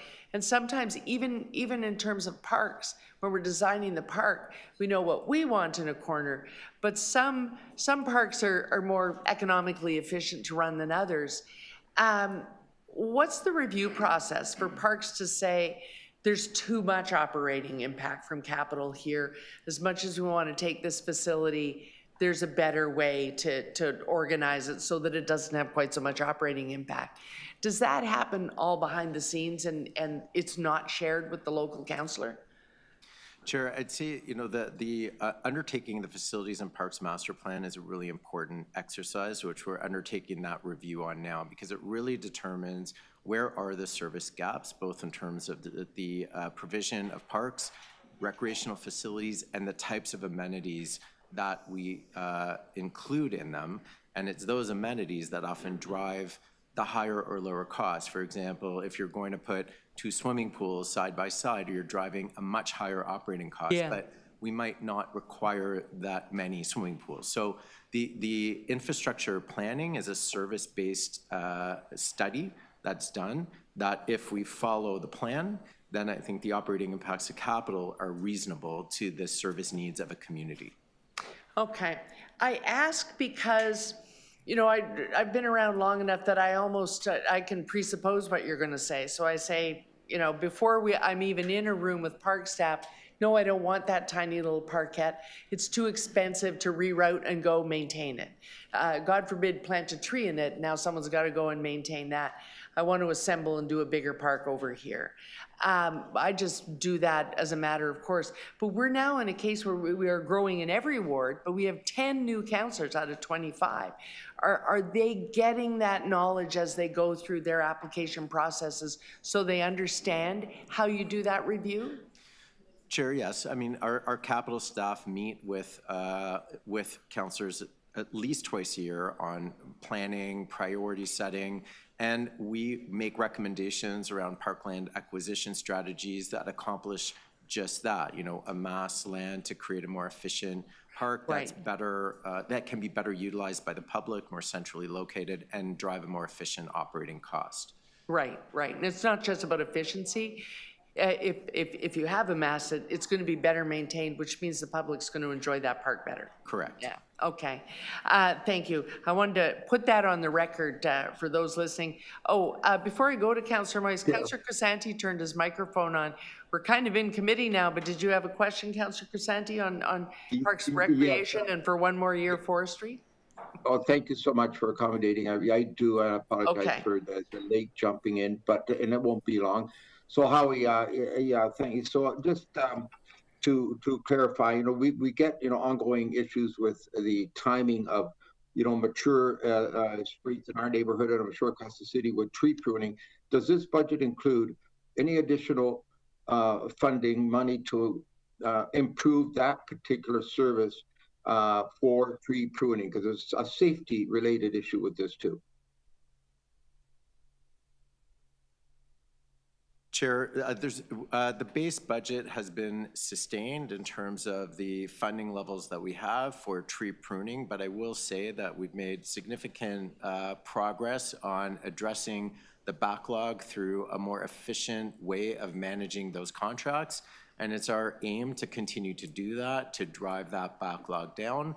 And those have been some of the things we've been reporting back on through the Service Excellence Committee on just the progress that we're making. Okay, great. Thank you. Last question.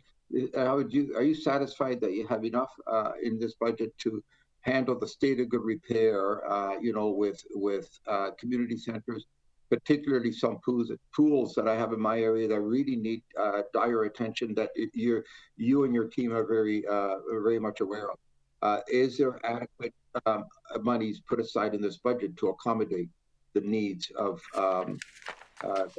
you know, that need to be addressed?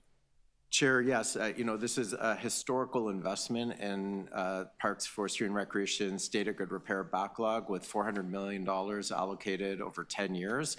We are allocating those funds primarily to critical infrastructure such as pools, pool mechanical equipment, aging infrastructure that we just haven't been able to get to.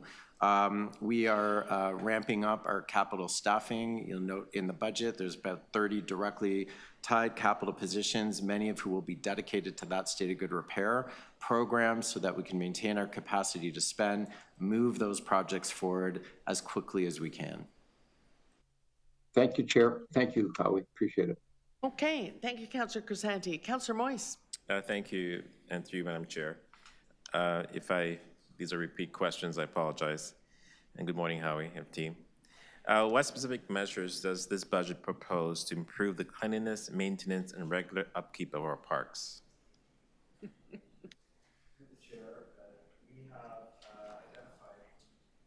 Apologies. Chair, we've identified $4 million in new and enhanced funding to support enhanced cleaning and supervision in community recreation centers.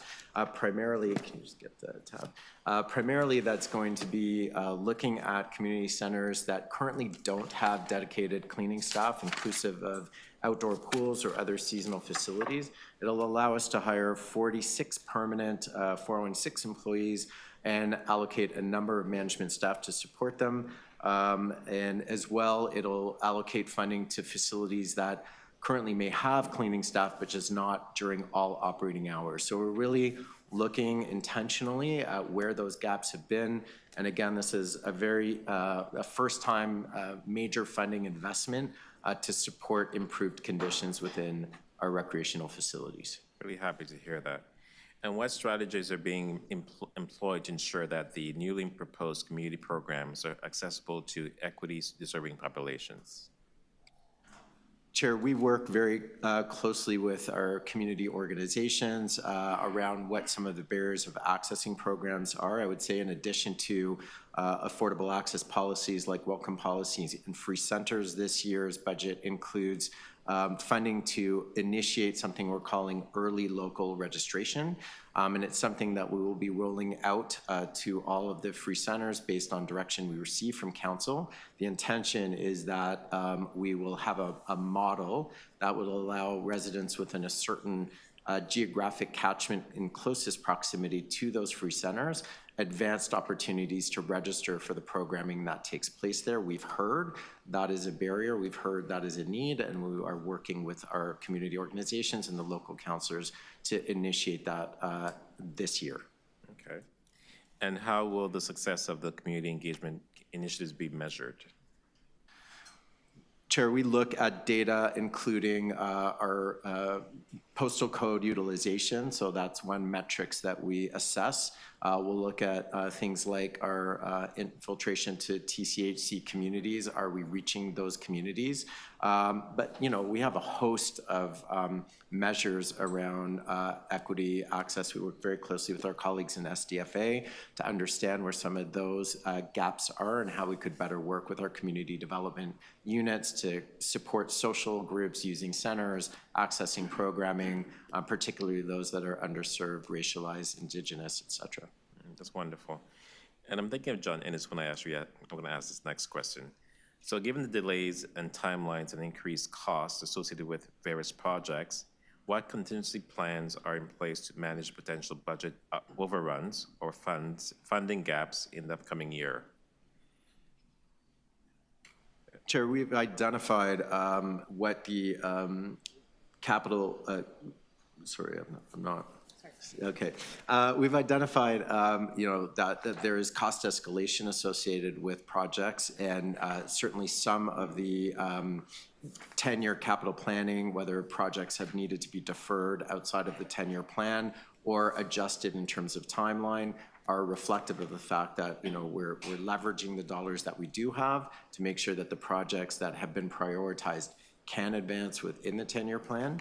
And part of it is also the staffing that we are working in the organization of our capital planning unit to try and move those projects forward as quickly as we can so that we're not impacted by unnecessary delays, cost overruns, and those sorts of things. We're establishing a number of key performance indicators for capital planning to also keep us accountable and keep us on track.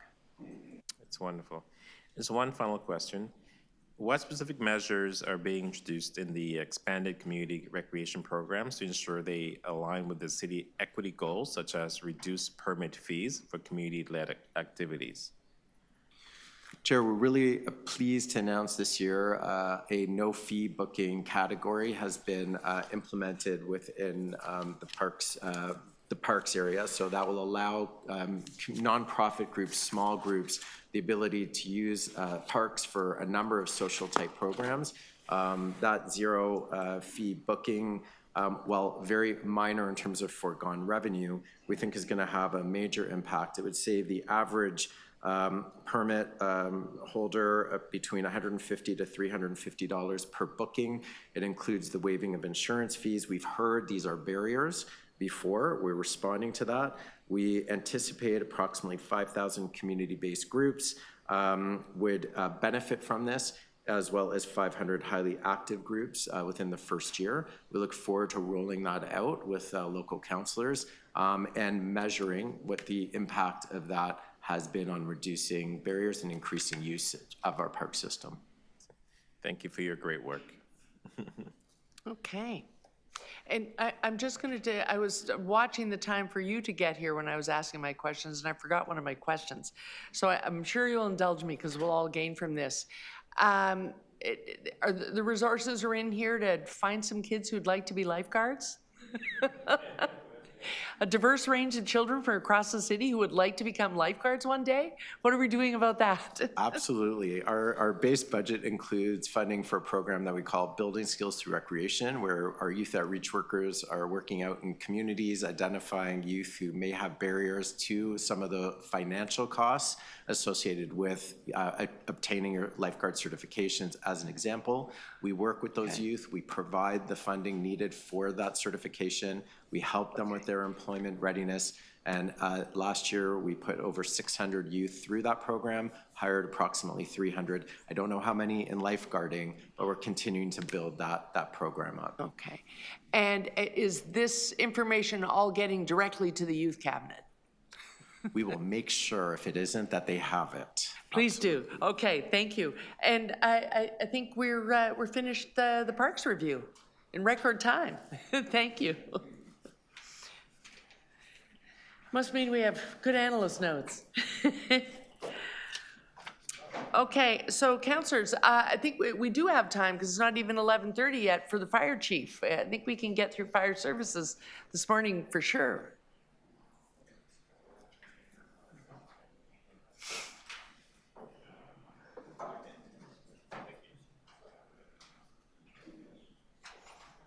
Oops, I just closed out my thing. Okay. Okay. Here he is. Good morning. Okay, good morning, Chief. Good morning, Chair. So I know that Councillor Moyse has questions because when you were absent, just in case you weren't back in time, you gave me one. So I'll just check for non-members and go from there. Councillor Crisanti, did you have any questions for fire services? I don't think did he? Don't see him. Councillor Chernos-Lynn, did you have fire services questions? Okay, Councillor Moyse. Good morning, Chief, and congrats to you once again. I don't think I've actually said congrats publicly yet. I do have a few questions. How does the city plan to mitigate the long-term cost implications of the increasing WSIB claims? Are there strategies to expand preventive measures or enhance workplace wellness programs?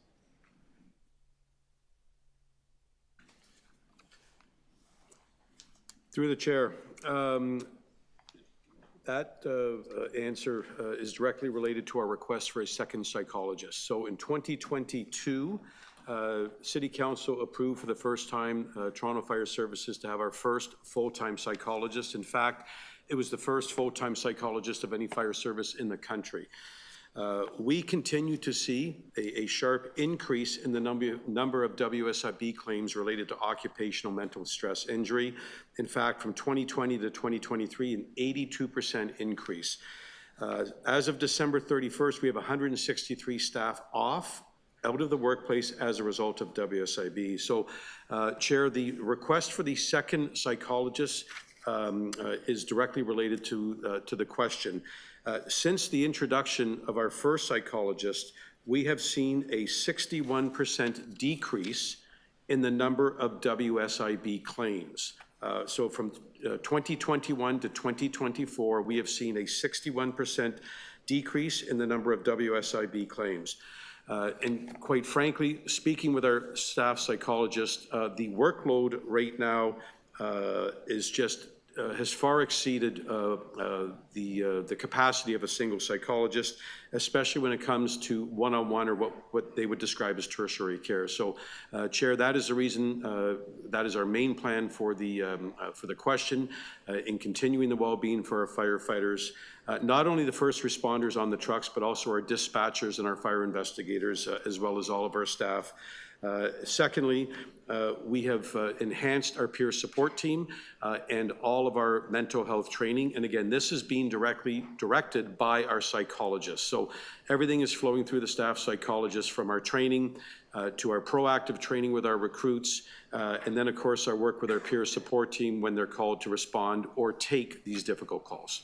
So as of 2025, you'll have 2 psychologists, right? So as of right now, Chair, we have a single psychologist that Council approved in 2022. Our budget request this year is for an additional psychologist. Okay, wonderful, thank you. And with the closure of the safe consumption sites at the end of March, does your budget take into account an increase in call volumes?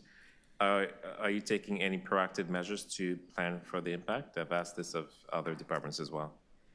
Yes. So, Chair, we continue to work closely with, as Chief Chalawa said, with our paramedic colleagues and Toronto Police Service. It is next to impossible for us to predict what will happen. TFS responds with Toronto Paramedic Services based on the tiered response model that runs through Sunnybrook Hospital. So we will continue to monitor. Chair, just as an example, we respond on average to about 100 calls per year, emergency service calls per year, where we administered naloxone, and we certainly will continue to respond, and our operations command team will continue to monitor and evaluate. And if there is a dramatic increase and there is the need for any additional resources, that is certainly something I would bring back. Okay, it's wonderful. And going to capital, your capital budget capacity to spend averages about $7.85 million per year, but your 2025 budget is at $25.8 million. How confident are you that you'll be able to meet that target, and what factors have impacted you from previously achieving previous budgets? So, Chair, a lot of that we are dependent on, obviously, the manufacturers, primarily through our fleet. We are still recovering with the part supply issues out of the pandemic.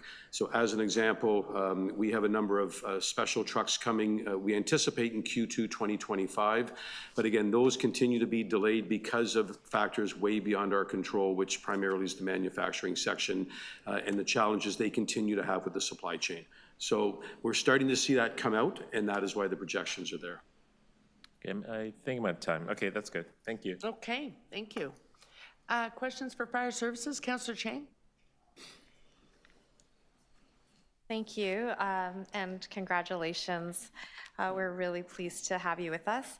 So I asked this of paramedics. The future of Toronto is 50-story buildings, and at a minimum, it looks like. And so what are the implications on safety, capacity, equipment that is necessary?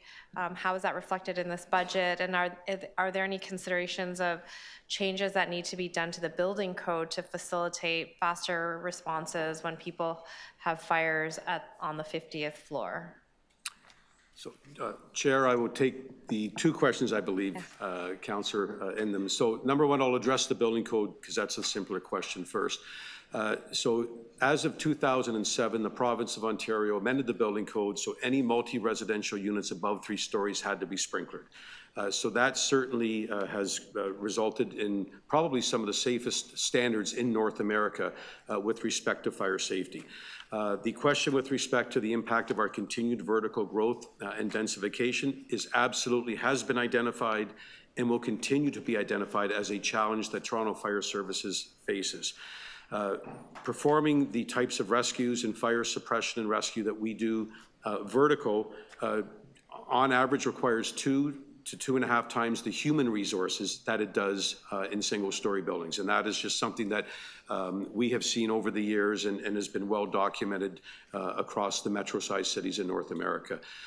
The council approval back in 2022 for the additional 156 net new FTEs, that factored into that report in council in 2022, knowing that the city is going to continue to grow both up and densified. Similarly, the CFAI and the council-directed operational deployment review has resulted in significant changes on how we do respond and how we allocate our resources, and a lot of that was driven by the vertical growth. And then finally, Councillor Chair, when we come back with specific equipment requests, they have been approved by council. So for example, our latest large tower, Tower 1, the largest one in North America, that was directly requested because of similar challenges that you have described. So it is on our radar. It is something that we will continue to monitor, but it is certainly has been identified, and I will continue to identify vertical growth as the biggest challenge we will face into the future. So it sounds like from a budgeting perspective, if we ever had a firefighter to population ratio, but when that population is in a vertical building, that actually presents a greater weight, and maybe you need more manpower to serve that kind of population. Without question, responding to fires in vertical buildings absolutely requires more human resources. That is irrefutable. And again, that formed part of our budget request back in 2022 for the additional FTEs so that we could keep more units available for service for these types of fires. But again, that is something we're going to have to continue to monitor as the city continues to grow. Mm-hmm. And I just have a couple questions from Deputy Mayor McKelvey, who couldn't be here. What is the status of the electric fire truck pilot? It's our annual question. So, Chair, again, this goes back to the other question about delays. So it was anticipated in 2024. The manufacturer, again, had additional delays with respect to parts. So our best estimate as of right now is Q2 2025. Toronto Fire Service will receive the first 2 electric vehicle pumpers for our trial period. We really want to make sure that we make sure that we're comfortable with these vehicles, that the firefighters are trained on them, and that we actually see how they work through all 4 seasons in this city before we continue to expand. So Q2 2025, we expect delivery of these vehicles, and they will be in service barring some unforeseen circumstance by the end of the year. And she would like to know if she can drive it. Once we validate her Class D license, we'd be happy to help. Well, then at least she wants to turn the sirens Okay. on. Thank you. Station it in a Scarborough unit so that she can drive by on her way home from work and check in on it. Okay. Yes, because I think I'm done. We can indulge Councillor Moyson. One more question. Thank you. In regards to, the change of the city, we're a vertical city now, and it's great we're getting electrical vehicles. But I've seen online that there are firefighting drones now. Are we looking at technology in that regard? And you talked about, manpower in quotations here, people power. But what about technology to help fight some of these vertical fires that we're seeing? So, Chair, the technology piece is something we have really focused in on since our CFAI accreditation process. And that was one of the drivers, one of the many drivers out of that process. So our new Deputy Chief Paul Fitzgerald, that is under his program area. And again, that is something we are looking at, not specifically to drones, but to all aspects. So for example, when we brought in the request for Tower 1, we brought in a request for a second high-rise apparatus a number of years ago that council approved, and special equipment in terms of how we respond to these types of buildings. So technology and how that can be used, especially with the vertical growth, is something that our department continues to work on. Okay. Deputy Mayor Morley? Thank you, Madam Chair. Through you to the team, thank you for joining us today, and thank you for your good work. I'm just wondering, around the area of extreme events, extreme weather events, we know we've had forest fires, which luckily didn't directly impact our city, but flooding is another big one that I know the service responds to. I'm wondering if, in terms of the longer view and the capital investment, Chief, you've mentioned about some of the high-rise apparatus and other pieces. Is there a analysis happening as the budgets are being built around risks and mitigating for extreme weather, and considering the environment that we're continuing to build a concrete jungle, and it is more and more difficult for us to navigate those pieces. Can you just talk to us a little bit about the approach and any budget allocations that are inclusive of managing extreme weather events? Certainly. So Chair, that's absolutely occurs. In fact, after any extreme weather event or any type of significant event, Toronto Fire Services conducts after-action reviews and reports. And then we take those recommendations, and when they require a budgetary request as opposed to an operational change, we advance that through the budget. So as an example, Chair, we realized after the July flood that we needed to increase our ability to respond to elevator rescues. So that work was immediately identified after our review. Plans were put in place, and that work actually, we've been working with CREM over the last number of months on how we could actually work with them on some contracts to make sure that we can provide the required training that was identified through the very question that you asked. So that is something that we do as a matter of course, and if budget requests are required, I will absolutely come forward with them. Fantastic. Thanks, Chief. Those are my questions. Okay, thank you. And I just had one question. I don't think anyone covered it. So you're in the last year of a multi-year hiring plan. We've got one more tranche going in, and I wonder if you can tell us if it does what it's meant to do, because this all started with you had reached the point where you weren't able to provide coverage with absences. We had crews that were a unit short, and so I'm wondering if we get a twofold improvement here. You should now be able to cover those absences with the hiring plan years having gone through. But do we also get, with an improved wellness, do we also get a decrease in the number of absences by not being so, shortchanged with the complement that you had? So Chair, multi-point answer. So you're absolutely correct. So we are in the final phase of the 156 net new, and those 52 will be completed by the end of 2025. We have two main challenges right now with Toronto Fire Service, very similar to our emergency service partners. Number one is the continued increase in WSIB absences. As I said, an 82% increase over the last number of years, and that we anticipate to continue to grow. So the 156 net new that Council has provided, as an example, barely covers the absences that WSIB continues to grow.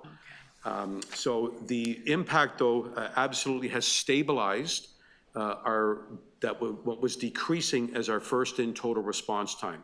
And when that report was brought forward at the end of 2021, that was the primary objective of that report, was to kind of flatline the projected decrease in first in apparatus, or what we would call our total response time. And we have kind of plateaued there, so it has done its job. Okay. The other main challenge, Chair, that we have is our continued vacancy count. And that is something that Council has been very gracious with, supporting our double classes. Much like the Chief of Police mentioned yesterday, we are maxed out at 208 recruit firefighters a year out of the Toronto Fire Academy. But to give you some numbers, as of right now, we have over 500 firefighters that are eligible to retire. In the next 5 years, we will have just under 900 that are eligible to retire. So we're in this constant circle of classes are coming in, but more are still exiting. And so it's something that we're going to continue to manage and continue to push through as many recruits as possible. But we are in a bubble right now that actually started as in a decision in 1957, where every 30 to 35 years, we will lose hundreds and hundreds of people based on their eligibility to retire. So between WSIB and our vacancy hump that we're on right now, the next number of years are going to continue to be a challenge for us. So years back, we faced this challenge for the first, well, the beginning of baby boomers leaving, and gave you a recruitment unit that could be more proactive, get in earlier at the high school level, and really try and do the recruitment locally. Is that unit still there with that complement? So, Chair, that section was actually reestablished as part of the 2022 budget. It was actually reduced. Okay. It came back in the 2021 report, and that was our diversity and outreach section. Council approved us to reestablish that section in 2022. Yeah. And they have done incredible work in the last year. So, for example, in 2024, they attended over 256 events and had contact with over 60,000 residents to explore Toronto Fire Service careers, to make sure they understood the recruitment process, to answer questions. So that section has been reestablished, but for a number of years that section was dormant. But because Council gave us permission to bring it back, it is now back online. Okay, excellent. Okay, I think those are all the questions for fire services. Thank you very much. Thank you. Thank you, Chief Jessup. Okay. Then we are making great progress, councillors. We've done fire, paramedics, we've done parks. So now we'll go back up to the list. We can do the rest of the list in order. So we're up to children's services. Yeah.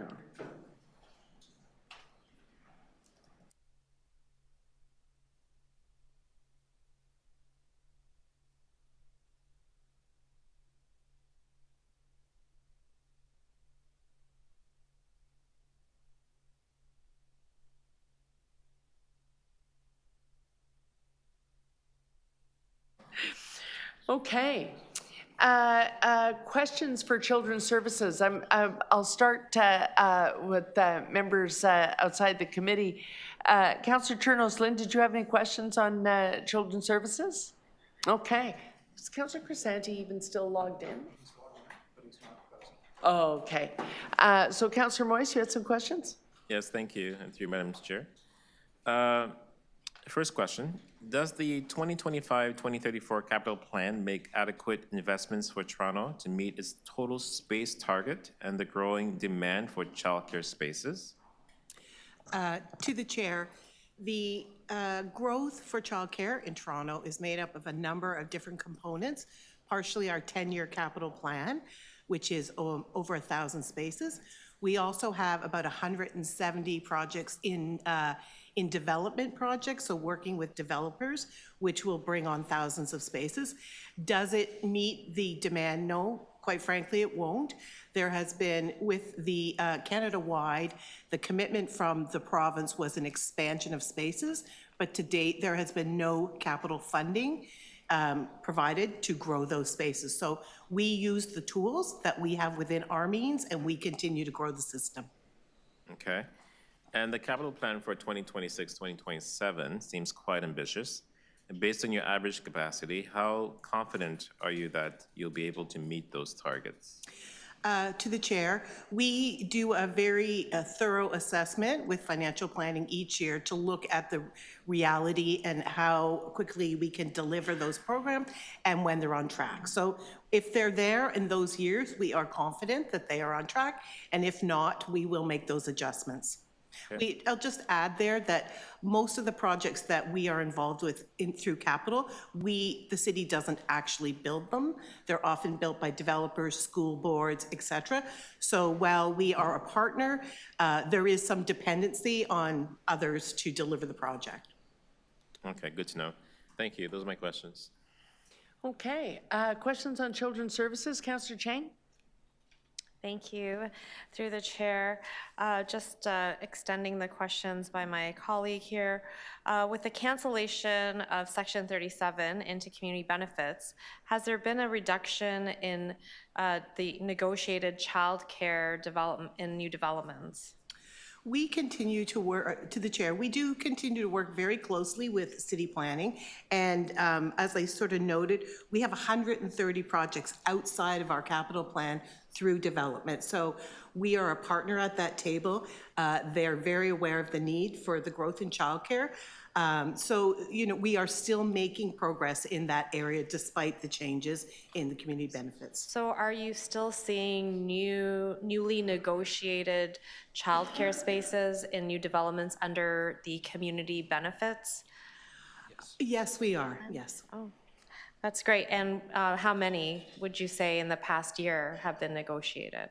Oh, well, as I said, we have a list of 130, and so they're all in various stages. But some of them would be Section 37, right? Right, and some of them would be at an early, we're interested, some of them would be in the design stage, and so on and so on. So they'd be in various phases. We only start to count them once there's a commitment that says Children's Services will be a partner, and then we work through the life cycle.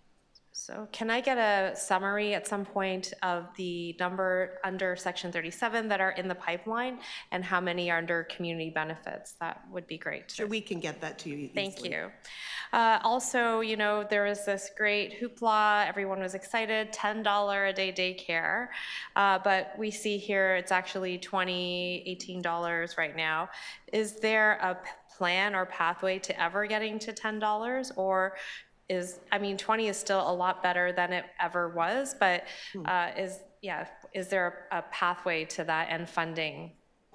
To the chair, the Canada-wide program is a 5-year implementation. 2026 is the last year. This year, there was a significant reduction again to childcare fees down to $22 a day. Whether we get to what the province calls an average of $10 a day, which leaves open some room. Whether we get that will be entirely contingent on federal and provincial funding, which, you know, will be confirmed. So, you know, we are very optimistic though about the changes, and we have, we've seen parents' fees reduce from 2022 rates between 40 and 70%, which is life-changing. That's what I paid. And in terms of the working conditions of childcare workers, we know that some operators have felt that the funding formula has really made it quite difficult for them to operate, and some have even backed out. How many daycares have backed out of the CWELCC, and what are their primary reasons for doing so? To the chair. So when the program was initially launched, we had a small group of, that opted out and have not been part of the program. With the change in funding January 1st, we had 14 operators notify us that they intended to opt out. We worked very closely with those operators, a lot of myth busting, a lot of education, and as a result, 7 of those locations are remaining. So 400 families are going to remain in the system and continue to benefit. So at the end of the day, the new opt-outs, there was 7 out of over 900 programs. Okay. And my last question. So last year, the province downloaded 50% of the cost of administering childcare in our city. What is that amount this year that property tax base will have to pay for in terms of administration of childcare? The funding that we receive, as you'll see, it's quite large. It's 63% federal funding, 31% provincial, and right now we're at about 6% municipal, and that is includes our required cost share. So the province sets the requirements around what the city is required to cost share. So did that change from last year? Because last year they said they were paying 50% of administration. Is that different this year? The change that you'll see this year is that the federal investment has increased. So it's not that the city's investment has decreased. We've continued to invest every year, but with the massive influx of new funding, the ratio changes. So what is that amount this year that we have to pay, that we wouldn't have had to pay when the province was 100%? It's approximately 27 million, but there's no incremental pressure. All right, about approximately 27 million. So that is a download. 27 million is a download because two years ago, the province did pay for the cost of administration. Oh, specifically related to the administration changes. So we have been addressing those changes year over year, if you go back and look at our budgets, through efficiencies, right? And so we've had decreases through efficiencies year over year to address that. We continue to work on opportunities to utilize our flexibility. We do have some flexibility with funding and with new federal funding to cover those administrative costs. Those are my questions. You bet. Okay, other questions on children's services? Oh, Councillor Crisanti? Yes, if I could be indulged. Thank you, Chair. So just to pick up where Councillor Chen left off, did I just hear that a $27 million additional pressure for childcare services, operating services, as a result of the provincial or federal amount not covering in full the total operating cost? To the chair, just to be clear, maybe I wasn't clear, there is no operating pressure on the city. So new investments from the federal government have offset any pressure. So there is no new operating pressure on the city's net contribution. All right, great, thank you. And also heard you in your presentation earlier, you mentioned that we have about 120 new spaces on the books that are directly as a result of benefits given by developers in their specific development to accommodate childcare space in their development. What's the status of those new facilities? To the chair, we do have a comprehensive list and timing. They can range anywhere from an agreement in principle to by the time we sign. Typically, the lifespan is easily 4 or 5 years from starting those conversations to developments being built. All right, so I guess one of them would also be that Woodbine property up in my area where there was, as part of the community benefit, $5 million put aside at the time that I believe the city has already received. Is that daycare or childcare almost ready to function, or is it ready to open? There's no risk to the funding for that childcare, and we continue to work closely with Toronto Community Housing, as you know, around the space where it is intended to be built. So that project is continuing, but I appreciate it takes a long time to build child projects, and that's typically our experience, 3 to 4 years easily. All right, well, thank you, Chair, that was all. Thank you. Any other questions? Okay, I'm going to ask some questions just to be illustrative, to clear up some things, because it's been a revolution, and so I think there are some confusions. To follow on Councillor Crisanti's line of questioning, well, Children's Services helps coordinate the building of a child care center that comes as a result of development. We're not necessarily in all of those cases saying, and it's going to be a city-run childcare center. We're looking for those agencies to host. So that's another factor in the timing, is it not? Yeah. To the chair, in fact, almost all the time when a capital development like that happens, we do an expression of interest and we invite the community to become the operator, which then doesn't put the operating pressure on the city. Right. And to the cost of administration, well, basically the whole net budget of 95 million some odd dollars, Council made a decision years ago, well, at amalgamation, we have an extraordinary number of childcare centres and we're growing them as best we can through development growth. If the province wants to do the capital piece of Clerk, that would get even better. But we made a decision to have a children's services coordinating all of this. I'm putting you on the spot maybe, but if we didn't have this overarching coordinating service in the city, how do we think the enrollment in Clerk of childcare centres that without having a coordinating body to help them skill up to meet the requirements to take part, would they have as much participation from City of Toronto services?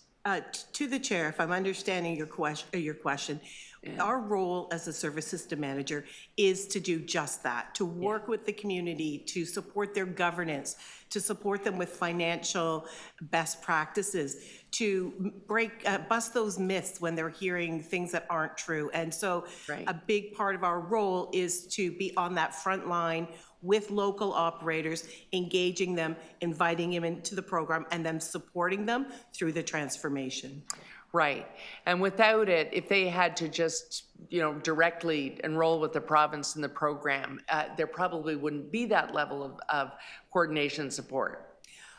To the chair, I can tell you we spent a significant amount of time over the past 2 years working with operators directly in many different venues and tools and resources.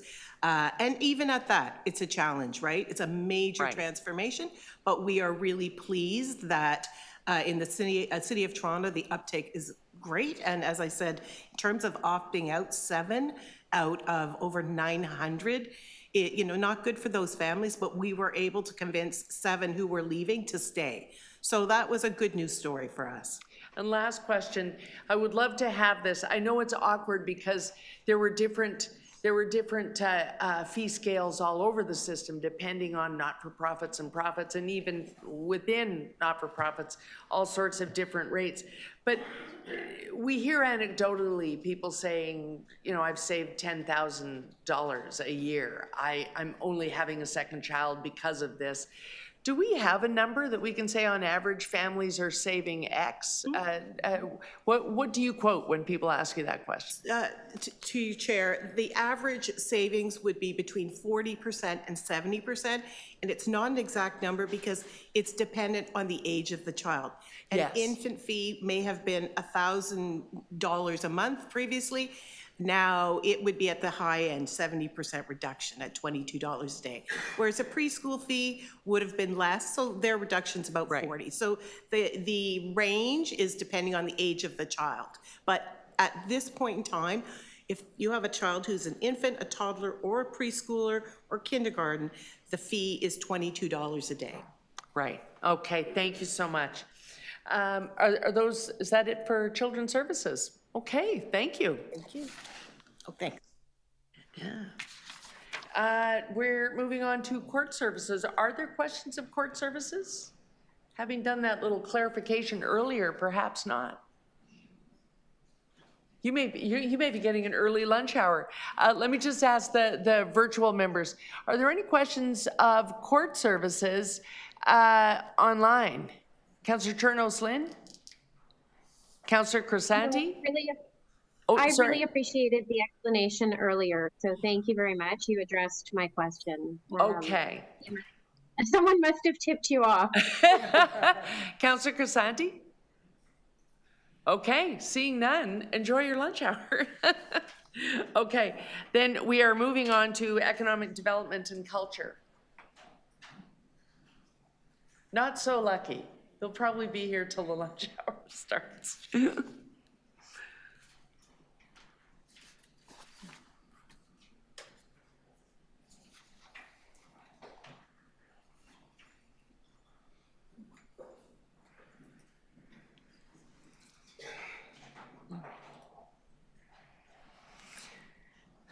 Good morning. So, councillors, we're moving on to economic development and culture. Fairly, a lot of topics touched on in the analyst notes. Councillor Crisanti, do you have any questions? think he disappeared again. Councillor Chernos Lynn? No, I'm okay, thanks. Okay. Questions on economic development culture? Councillor Moyes, you want to go first? Thank you, and through you, Madam Speaker. So we are budgeting 2.5 million less for BIA finance funding projects due to low uptake, and 0.7 million more for BIA capital cost sharing programs due to high uptake. I know there are a lot of ambitious BIAs who regularly hit their cap. So why not shift the entire 2.5 million to increase the amount available for cost sharing purposes? Through the chair to you, Councillor Moyes, and apologies for my voice. We are increasing the amount available to the capital cost share program with BIAs based on level of demand and indications that we're receiving from Tabia through our action plan consultation. Other amounts relate actually to reductions that we have in federal government funding for Main Street initiatives. So those are being backed out as a multi-year federal government grant declines.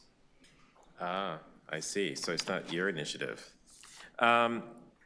Okay, so we know with the impending loss of cultural spaces like the Phoenix in my ward, that small or medium-sized venues for artists and performances are shrinking.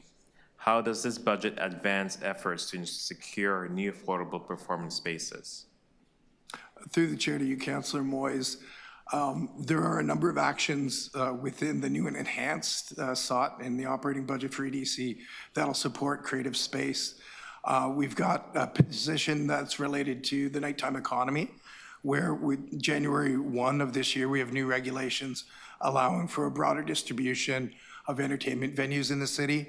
We need to be able to promote those regulatory changes to the market to allow entrepreneurs to take them up. We also need to support access to the co-location facilities property tax subclass, which gives a tax break to live music venues and has contributed significantly to preserving them in Toronto. And we work really closely with community organizations who have ideas for creative space, be that in city-owned facilities or third-party projects. And the addition of the FTEs in this plan will assist us in doing that. Okay. And I see you have an ambitious plan to create 40 new BIAs over the next 10 years, 4 a year. The BIA office, I find, doesn't really help create BIAs. They're more an advisory, department. How do you plan to make this happen? Through the chair to you, Councillor Moyes. Couple of questions there. First, you're right. The BIA office currently, which has a complement of 6 FTEs, services what is now 85 BIAs, so a little bit more than 14 each. Their primary function is to ensure the compliance of the BIAs with Chapter 19 of the Municipal Code and the other requirements associated with BIAs.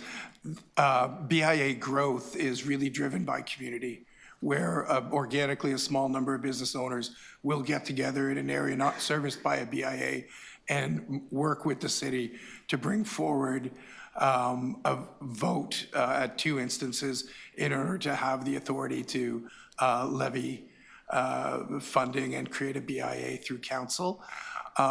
We anticipate BIAs have grown significantly, up 10 BIAs in the last approximately 10 years. So while we are calling for 125 through the next 10 years, we think that the current pace of growth suggests that.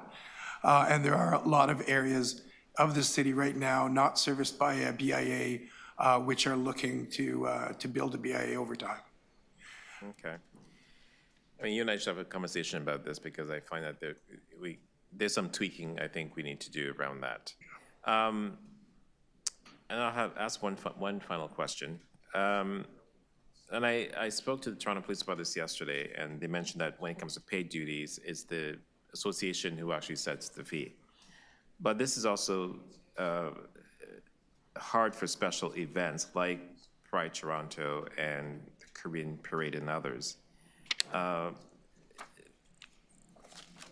What are you going to do to ensure that the funding that they receive goes to the operations of the festival and the organization, not necessarily just for paid duty? That makes sense to you? Through the chair to you, Councillor Moyes, yes, we support festivals through multiple avenues, and we recognize that PDOs and other costs associated with security and public safety have risen on the order of 30% in the last 5 years. In response to that, the city introduced the Special Event Stabilization Initiative last year, and we're calling for the continuation of that, which had been a one-time initiative last year, the continuation of that through the new and enhanced SOT and the EDC budget here. It does allow for PDOs, but what the state we'd like to get to is much closer collaboration with festivals to actually work with them to reduce their exposure to PDOs through a combination of efforts like site planning, the use of other forms of security, and ultimately bring down the cost of PDOs. So why does not give the money to the police rather than to the festival then? The previous question, which was on the same topic, was your last question. We're at 6 minutes now. Okay, all right. Perhaps someone will follow on. Thank you. Questions of economic development, Councillor Chang? To the chair, what kind of municipal tools are available to increase access to spaces? I'm just thinking how, NTO Live, we have some wonderful spaces, but they are actually out of reach for a lot of emerging arts groups because of how expensive they are. Through the chair to you, Councillor Chang, the tools that we have available to help community organizations access space include being incubated by the network of local art service organizations such as North York Arts in North York. Also, the major funded organizations that we provide operating support to have a requirement in their contribution agreements to also help incubate and provide space to emerging organizations, and we try to facilitate that. Thirdly, we do try to, where possible, work with Create TO and CREM and identify underused but appropriate city space that we can bring cultural organizations into. And there's been a number of examples of that recently. And finally, further to your early question about Section 37, we work very closely with councillors' offices where they have available and appropriate Section 37 to create new or enhance existing cultural amenities. Another question, I was surprised to hear about the elimination of the mayor, council, travel, and constituent event funding that I didn't know existed. What is that? And, the words constituent event funding sound really interesting because we want to empower our constituents. So what are we losing here? Through the chair to you, Councillor Chang. Yeah, in fact, that is a change that had been made in a previous budget. The constituency reference actually relates to events that the mayor's office historically had organized at City Hall. Think of a Nowruz festival, for example. So community events where there was perhaps a protocol link. EDC had played a role in supporting that given our event support capacity. But a couple of years ago, there was a desire to clean it up and move that support more clearly into protocol office and establish a funding arrangement with the mayor's office for a set amount of money at $10,000 per annum for such events. So this was primarily used by the mayor and councillors were not really accessing it? Okay. There was a previous motion passed about murals, multiplying murals across the city, and the mayor was slated to kick it off at Mel Lastman Square. And I'm wondering, does the mural program budget that's allocated here, does that help us achieve that initiative that was passed at council? Through the chair to you, Councillor Chang. In fact, the Street Art Toronto program is a program of transportation services. So it's independent of EDC's budget, but they have a really high functioning program with great community connections. So I can connect with Barbara Gray and follow up for you on that. So what is the budget allocation here in terms of the mural program? Through the chair to you, Councillor Chang, we don't have a mural program, sorry. Oh, excuse me, there's a small amount with the BIAs, and that amount, Ah, I see. Right. So I'm wondering about the annual inflationary increase to cultural grants and the special event stabilization initiative. Are these automatically granted to organizations like with grandfathered events? Or is there some funding in these envelopes that can be allocated to emerging organizers, especially for those who are outside the downtown core where there are less events? through the chair to you, Councillor Chang, I'll take that in two parts. The inflationary increase is going to be applied to the operating grants for cultural organizations who are existing recipients, and that will bring us into alignment with the community grants provided by SDFA, and the inflationary rate is pegged at 2.5% for this budget. It will not apply to project grants as one-offs. The SESI, or Special Event Stabilization Initiative program, is really targeted at new events. It has broader eligibility than either the Toronto Arts Council's festival funding or the Cultural Festival Funding Program, in that it can support culinary events or street races, et cetera. And it therefore has a high take-up of first-time applicants. Right. I have one more question.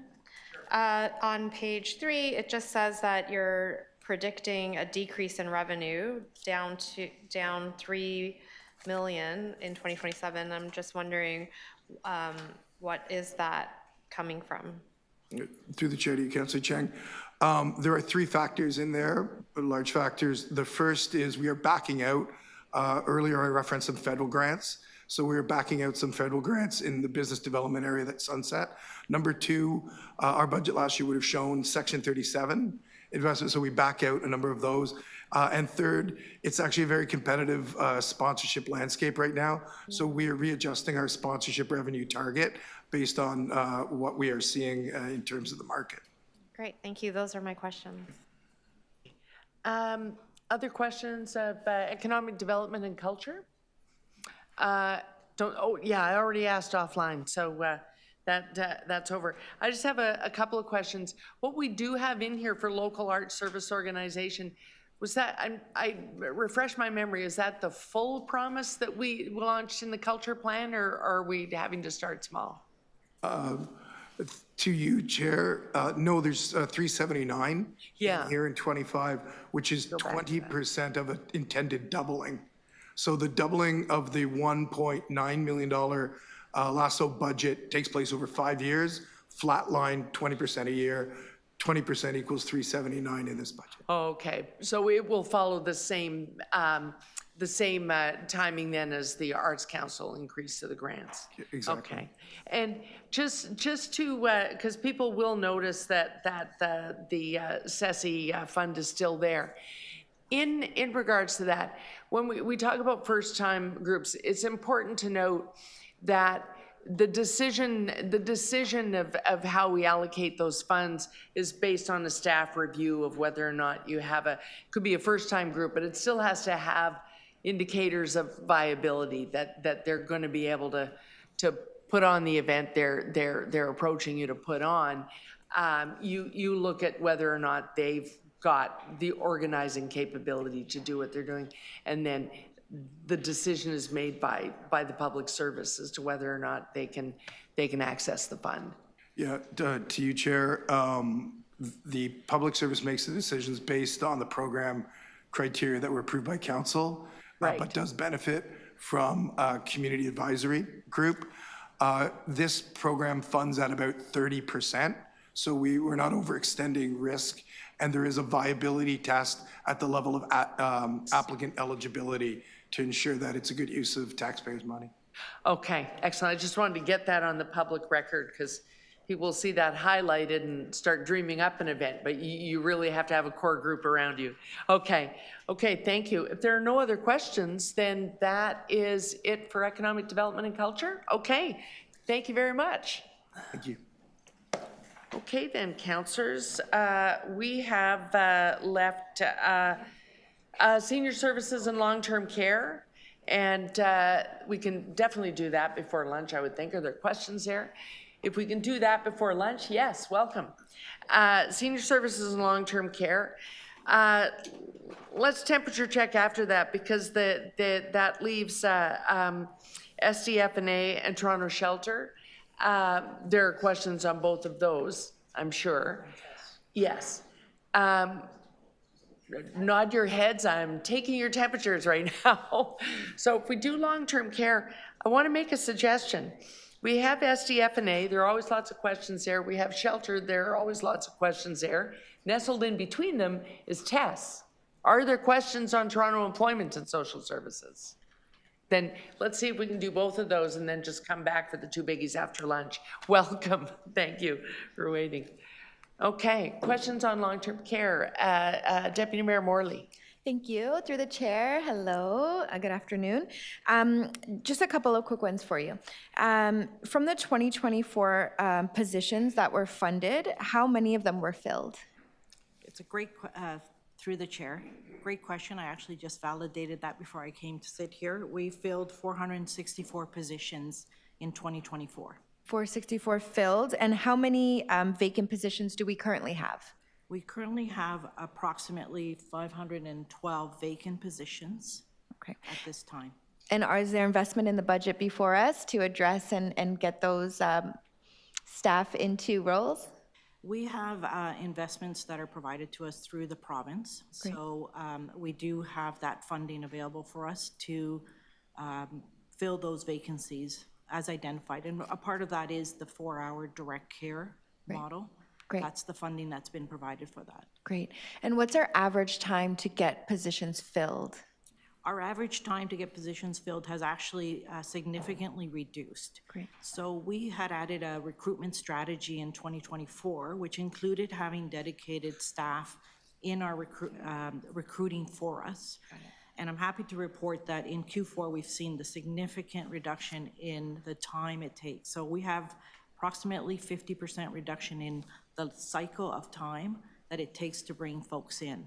So as an example, December, we hired 60 new hires. In November, we had 75 new hires. Fantastic. So we've made significant process in the cycle of time it takes, having that dedicated team helping us. Fantastic. So can you confirm, are we tracking to get all of the vacancies in 25 filled within the year?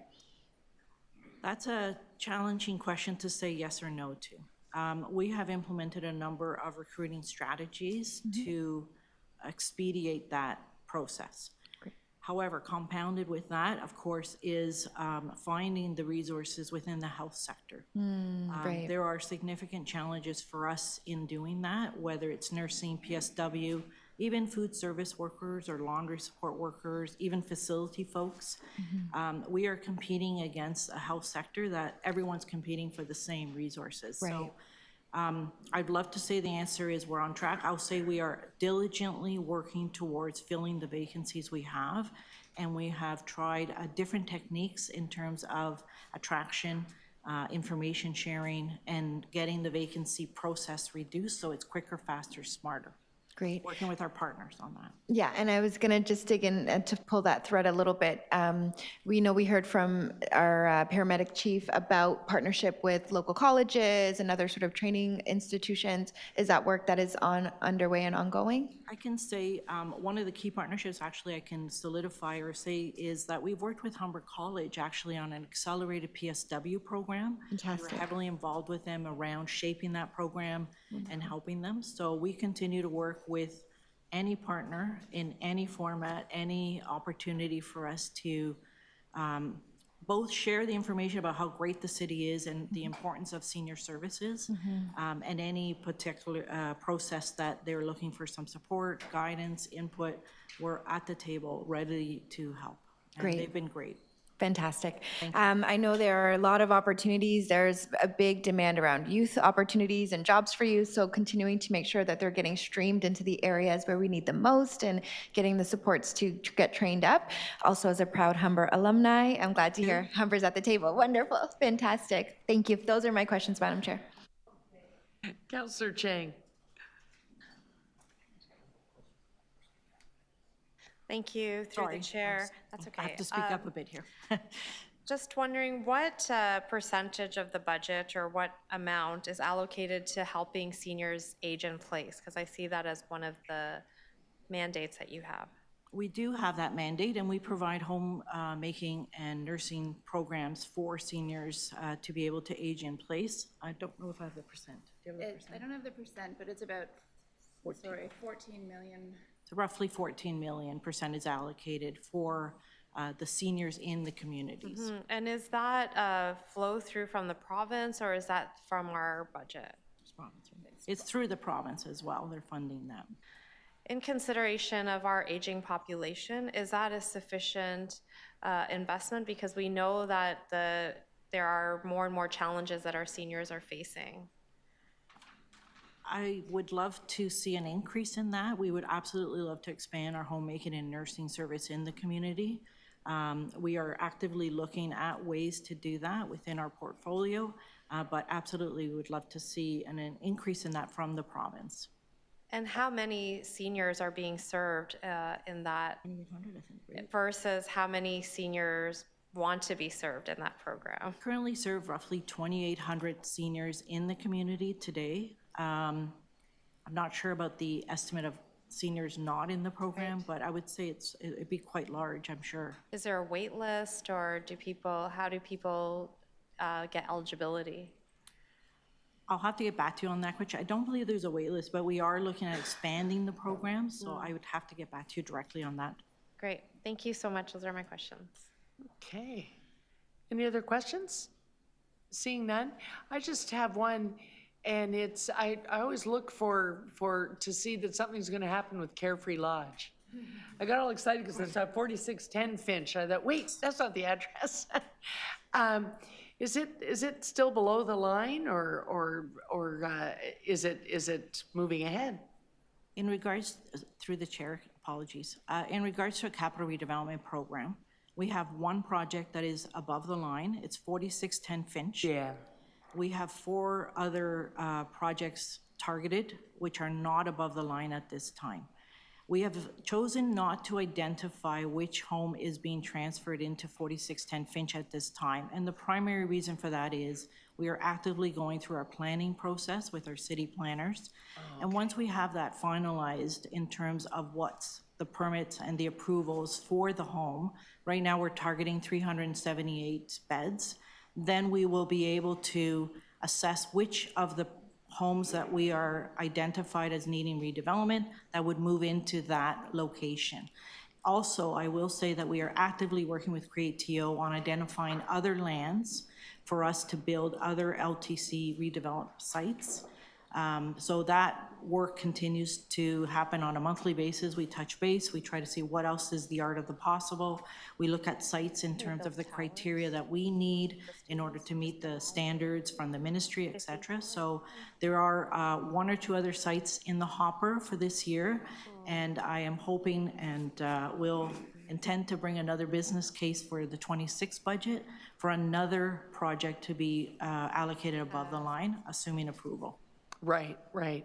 So just in case this conversation bubbles up again, it did at the last minute in the budget last year. So we're actively looking to rebuild these, and we're having that conversation with the province. The province wants us to update them as well, right? Correct. So I meet with just on that note, Chair, I meet with the ministry on a monthly basis as well. We want to bring them along the ride with us. We want to make sure they're our partners at the table. And so we actively engage with them on a monthly basis. And as an example, part of the partnership, they've already given us sort of a verbal agreement on the 4610 Finch design because we brought them in early in the process. So that partnership is critical for us, in addition to the Create TO and our CREM internal partners as well. Right. And I ask because came up, someone started the question because we are struggling with our finances. Someone said, why are we in the long-term care business? But each municipality is still required to have a long-term care that is publicly run. Correct. Am I right about that? Correct. And at Amalgamation, we had more than one, and it was in agreement with the province that we continue to run them.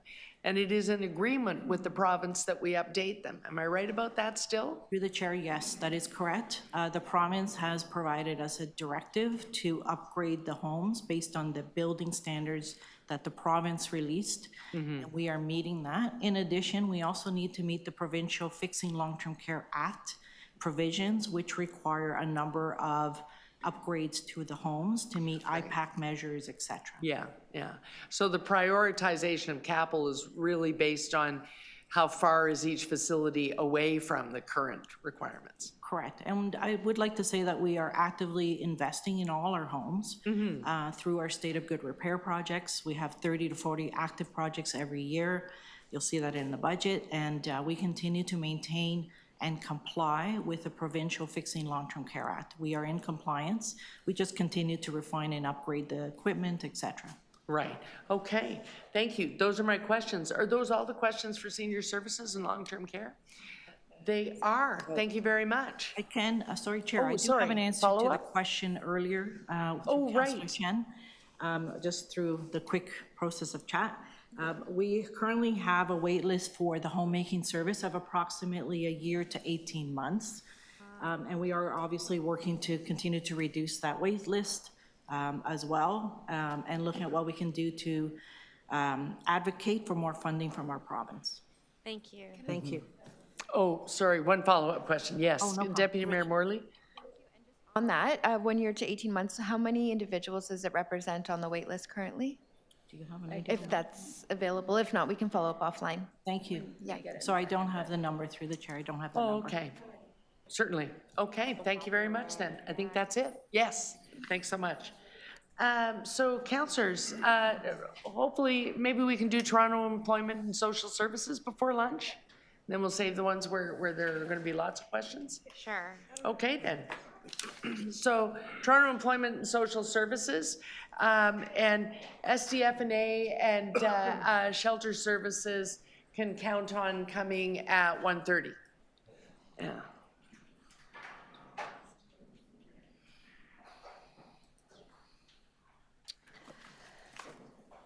Yes. Yeah.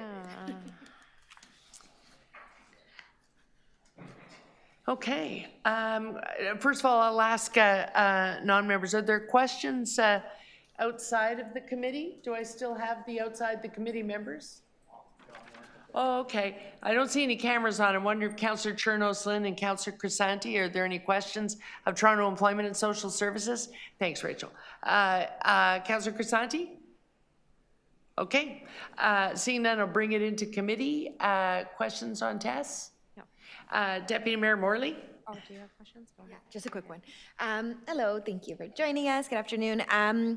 Just wanting to ask with respect to the recent changes over last year from the province on how I believe it's OW is administered. There was a lot of discussion around that. How is that impacting the budget before us?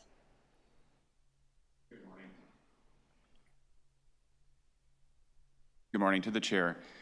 So there are two changes that'll be happening in 2025 in particular.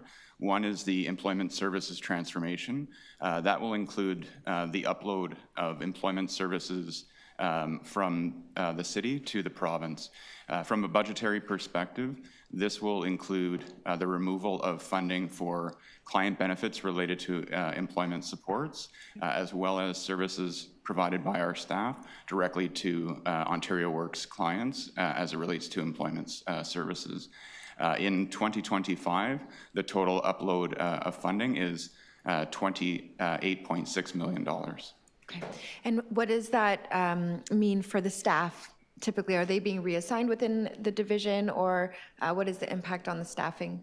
To the chair, so from both a budgetary and a staffing perspective, it's a net zero impact on the city.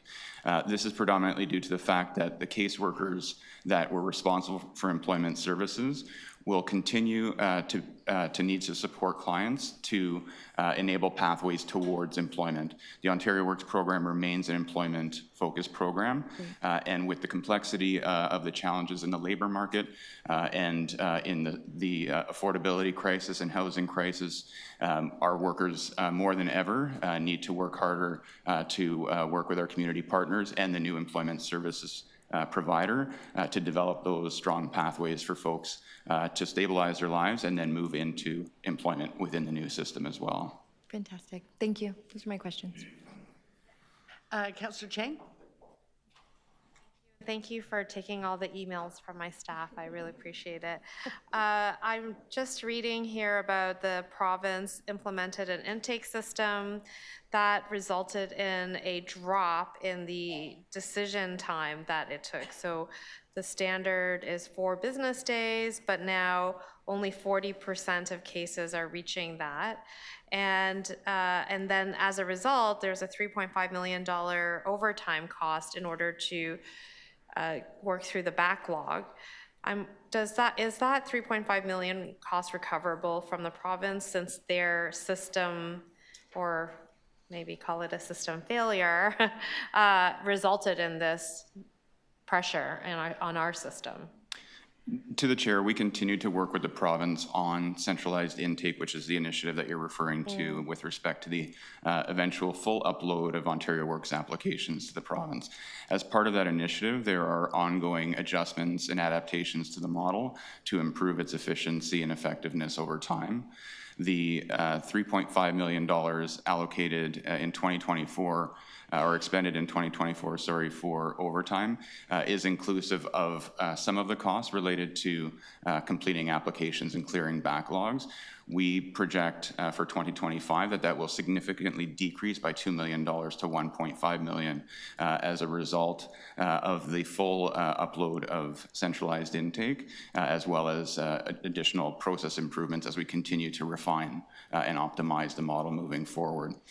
The cost recovery question is a complicated one. I think what I'll say is, with respect to the overall impact on applications, that is also due to the fact of the rising caseload overall. So while there may be some inefficiencies in the model and initiative as we continue to improve it, there is a continuous increase in the applications that we're seeing year over year. And so from 2023 to 2024, there was an over 1,000 application per month increase in Ontario Works for residents accessing Ontario Works, which puts additional administrative pressures on the staff and the ability to complete applications in a timely manner, which is not directly necessarily associated with the initiative. So it's difficult to tease out the true costs of one versus the other. And what is the driving factor of this continual increase in number of people who need to ask for Ontario Work support? Is it immigration? Is it the business landscape, economic landscape? What is that? What is causing this increase? To the chair, the two major drivers of the caseload increase are certainly what you've mentioned.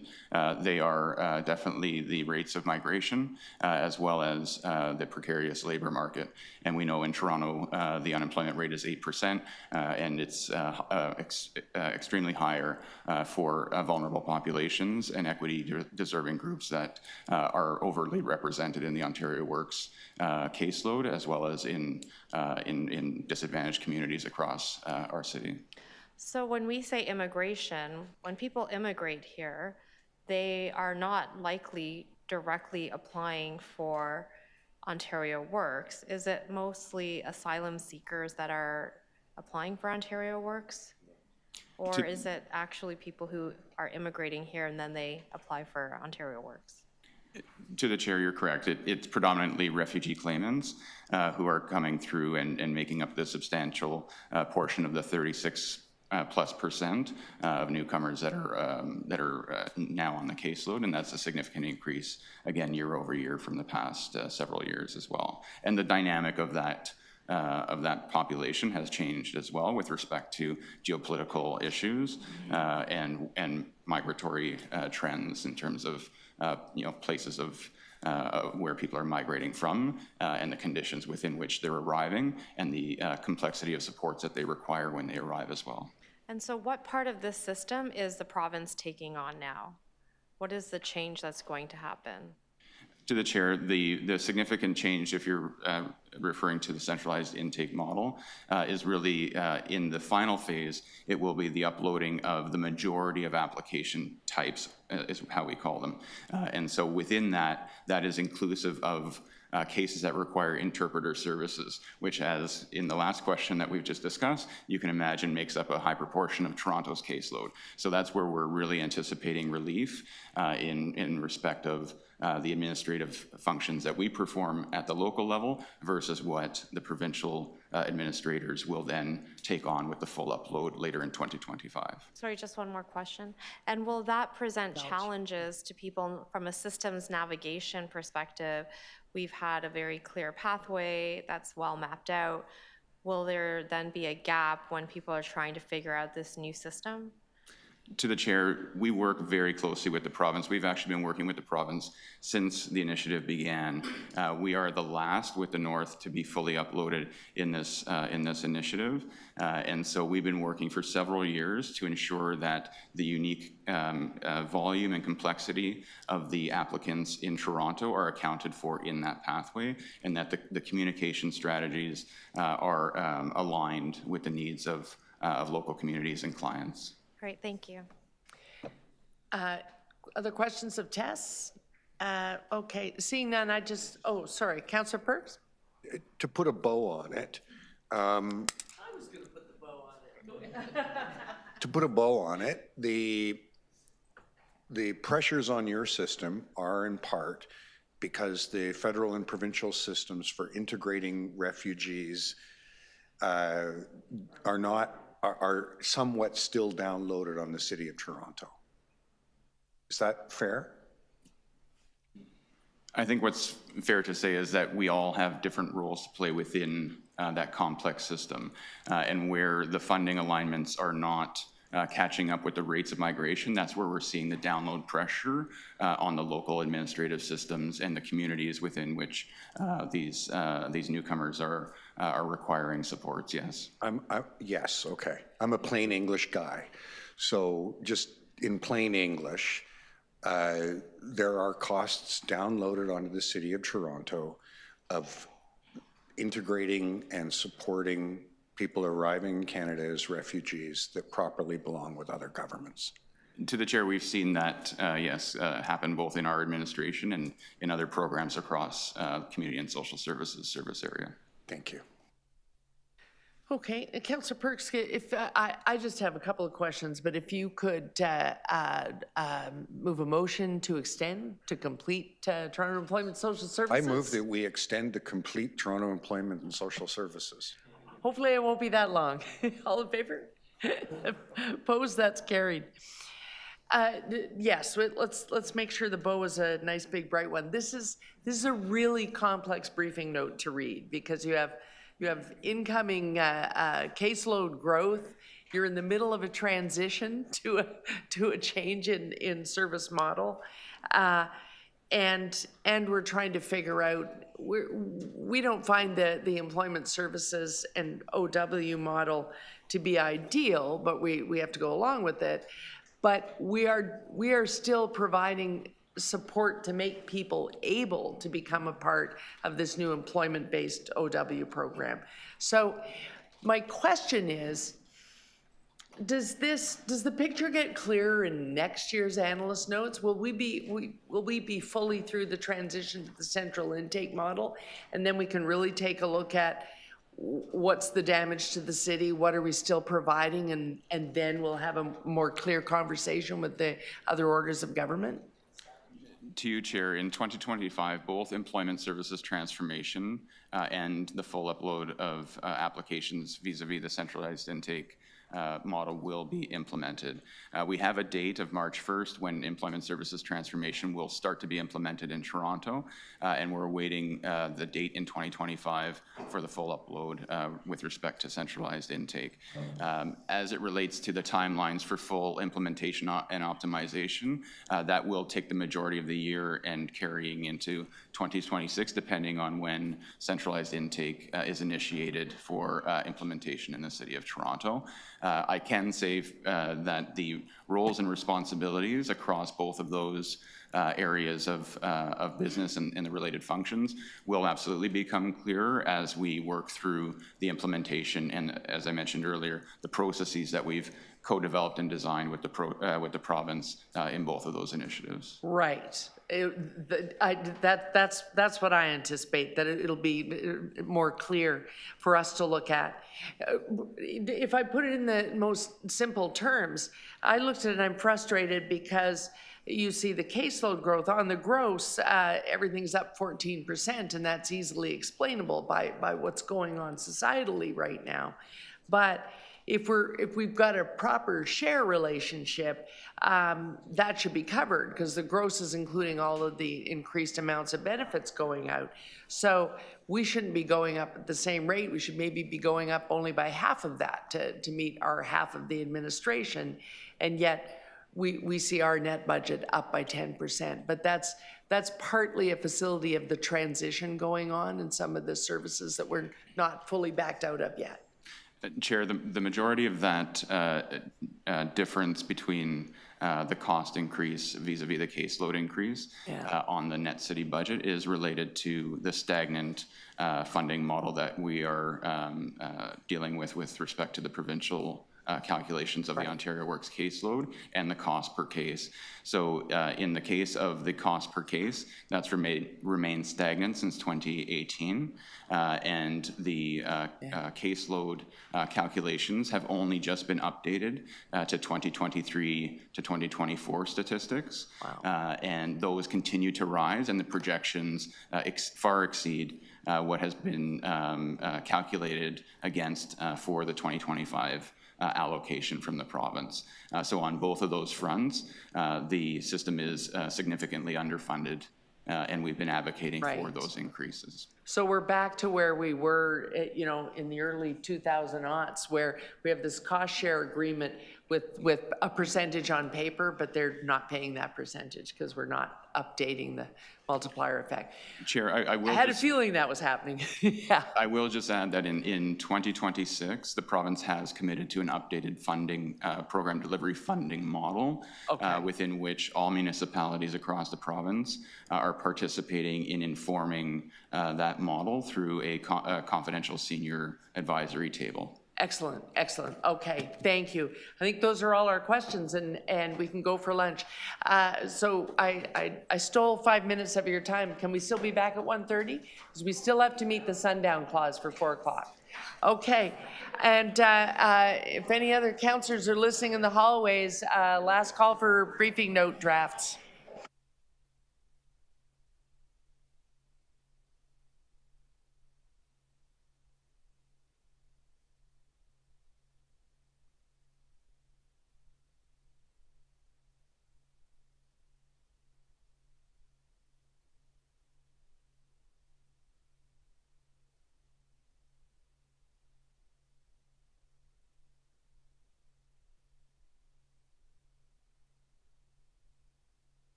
Budget Committee members, I'm really looking for anything approaching quorum. Really need people to come to Committee Room 1 if they're a Budget Committee member.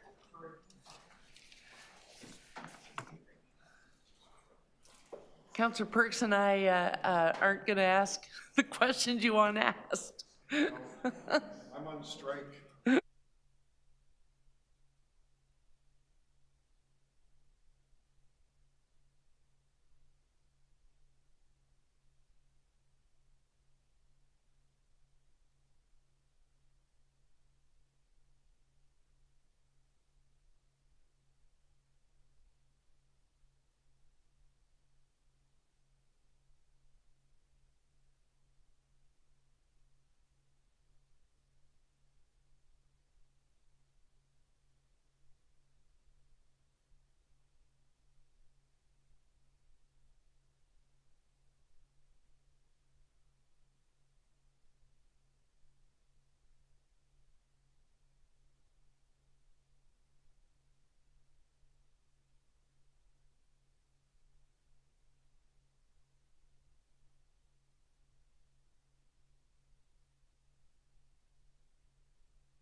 Okay, councillors, so we do have quorum. You can see Councillor Perks is off to the side there, but he constitutes quorum under the definition I'm using this afternoon.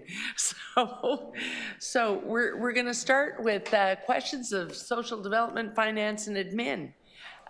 Is anyone ready to ask their questions? How come you guys are so good at that? There we go, Deputy Mayor Morley. Thank you, Madam Chair. Apologies. Good afternoon. Thank you for joining us. I wanted to inquire about our investments in our poverty reduction strategy.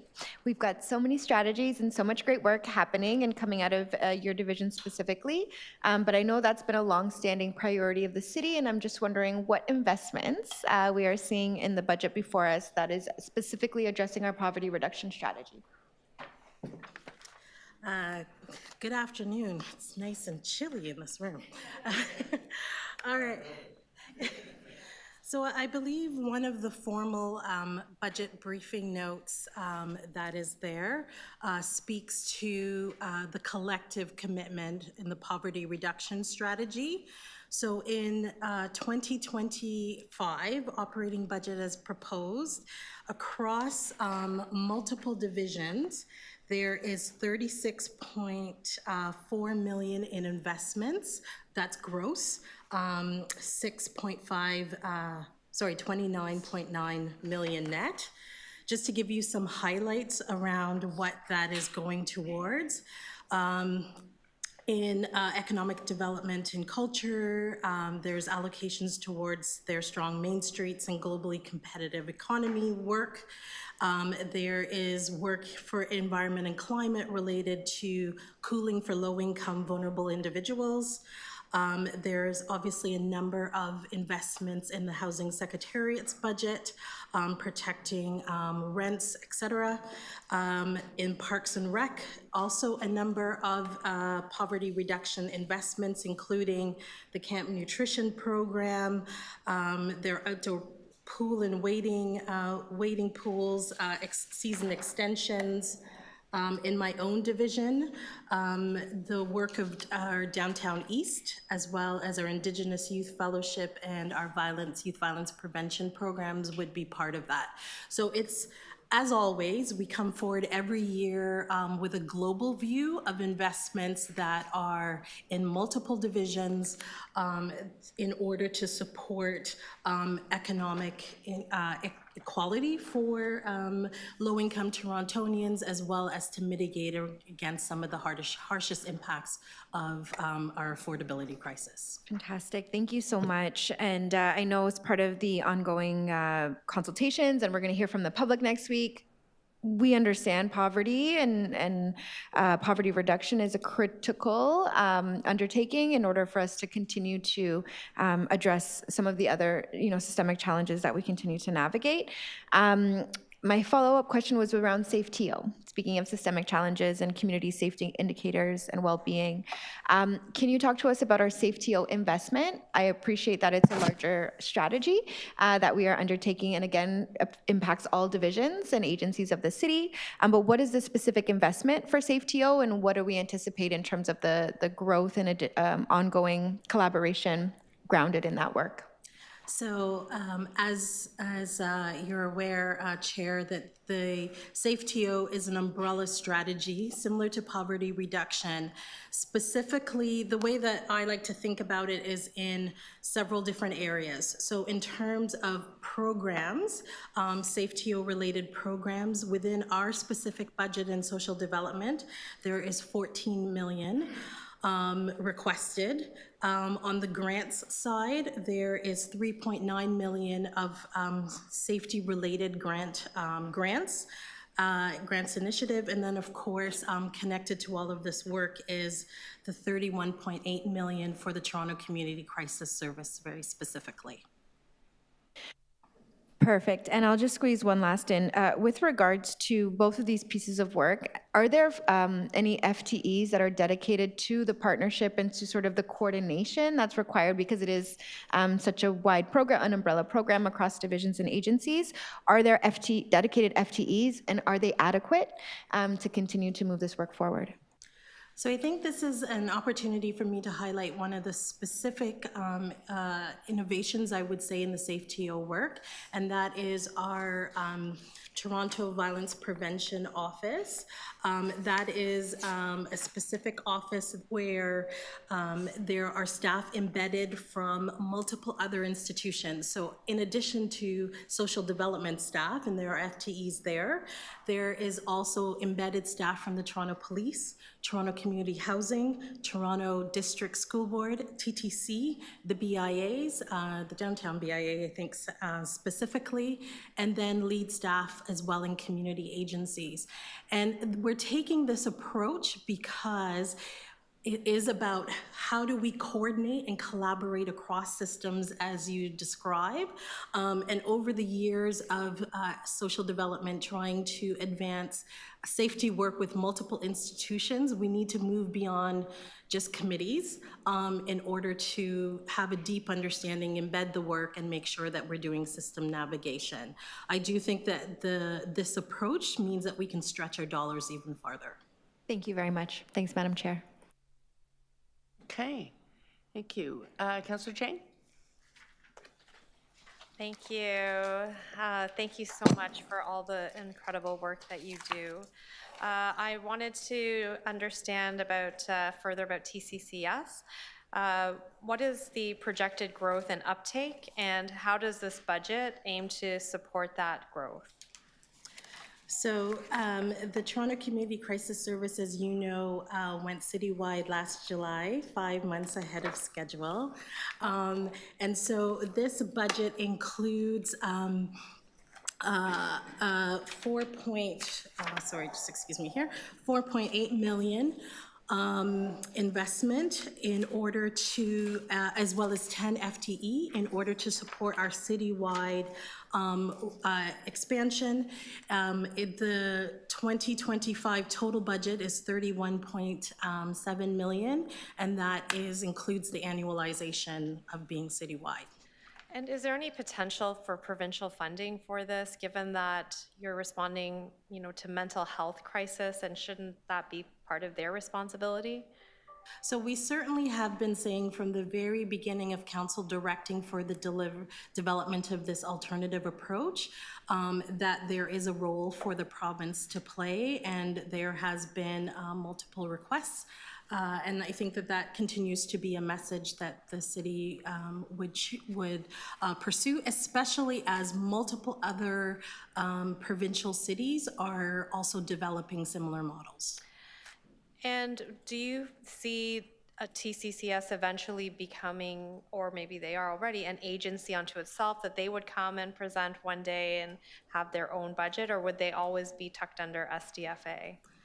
So the model that we have chosen based on extensive engagement and research is one where the city provides the backbone support, funding sets standards, but we're working with 4 anchor agencies and our dispatch partner, Find Help 211. So I would say that in the way in which we're pursuing, it doesn't need to be its own separate entity in the way that fire and paramedics are at the city. However, we've always, as we've been growing, we have that question in our minds as an ongoing question, but right now, the way in which we're building it is effective. Great. What kind of work or investment is being made in this budget in the declaration of IPV as a epidemic? So as part of our SafeTO work, certainly our commitment to gender-based supporting communities to address gender-based violence and intimate partner violence is there. There's some concrete actions underway, and many of them have been in collaboration with you, Councillor.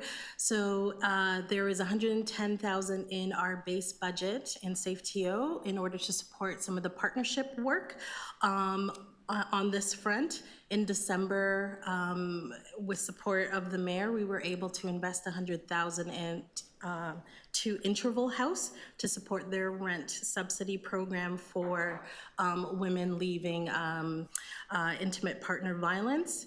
And still connected is work that we are advancing with multiple divisions through our access plan for Two-Spirit, trans, and non-binary youth. And that is looking at addressing gender-based violence for those sets of young people. And then we have also started to refocus some of our efforts on ending trafficking TO, which is the umbrella in which we do human trafficking work, working with community organizations to better understand the needs of survivors of human trafficking and how we in community organizations can better support. Okay, and our city is growing, and so is our city's complexity. And I'm wondering about the funding for community agencies and organizations, especially the grassroots ones that are responding in real time to very challenging situations, but they're not always able to access funding. And I'm wondering, how are we growing that capacity, if at all, and what would be your hope in terms of growing that over the next few years? So certainly the needs of community agencies, as you've just described, continues to outweigh the community funding dollars that the city and our partners have to invest. The 2025 requested budget for SDFA includes $30.6 million to invest in our community partnership and investment program. The bulk of about $10 million of that goes towards investment programs that are focused on smaller agencies, one-time programs, capacity building. And we continue to try to be as creative and to stretch the dollars as possible. If you're asking, could we do more with more? Then absolutely we could. But we certainly appreciate the $30.6 million that we have in the budget this year. Especially when we look at this line item, it's actually that upstream investment. So we're always talking about, not wanting to be overly reactive. We want to do upstream, and maybe, there could be some intentional data collection and analysis to see maybe for 2026, we aim to expand our ability to make those important upstream investments. What do you think? Absolutely. Great, thank you.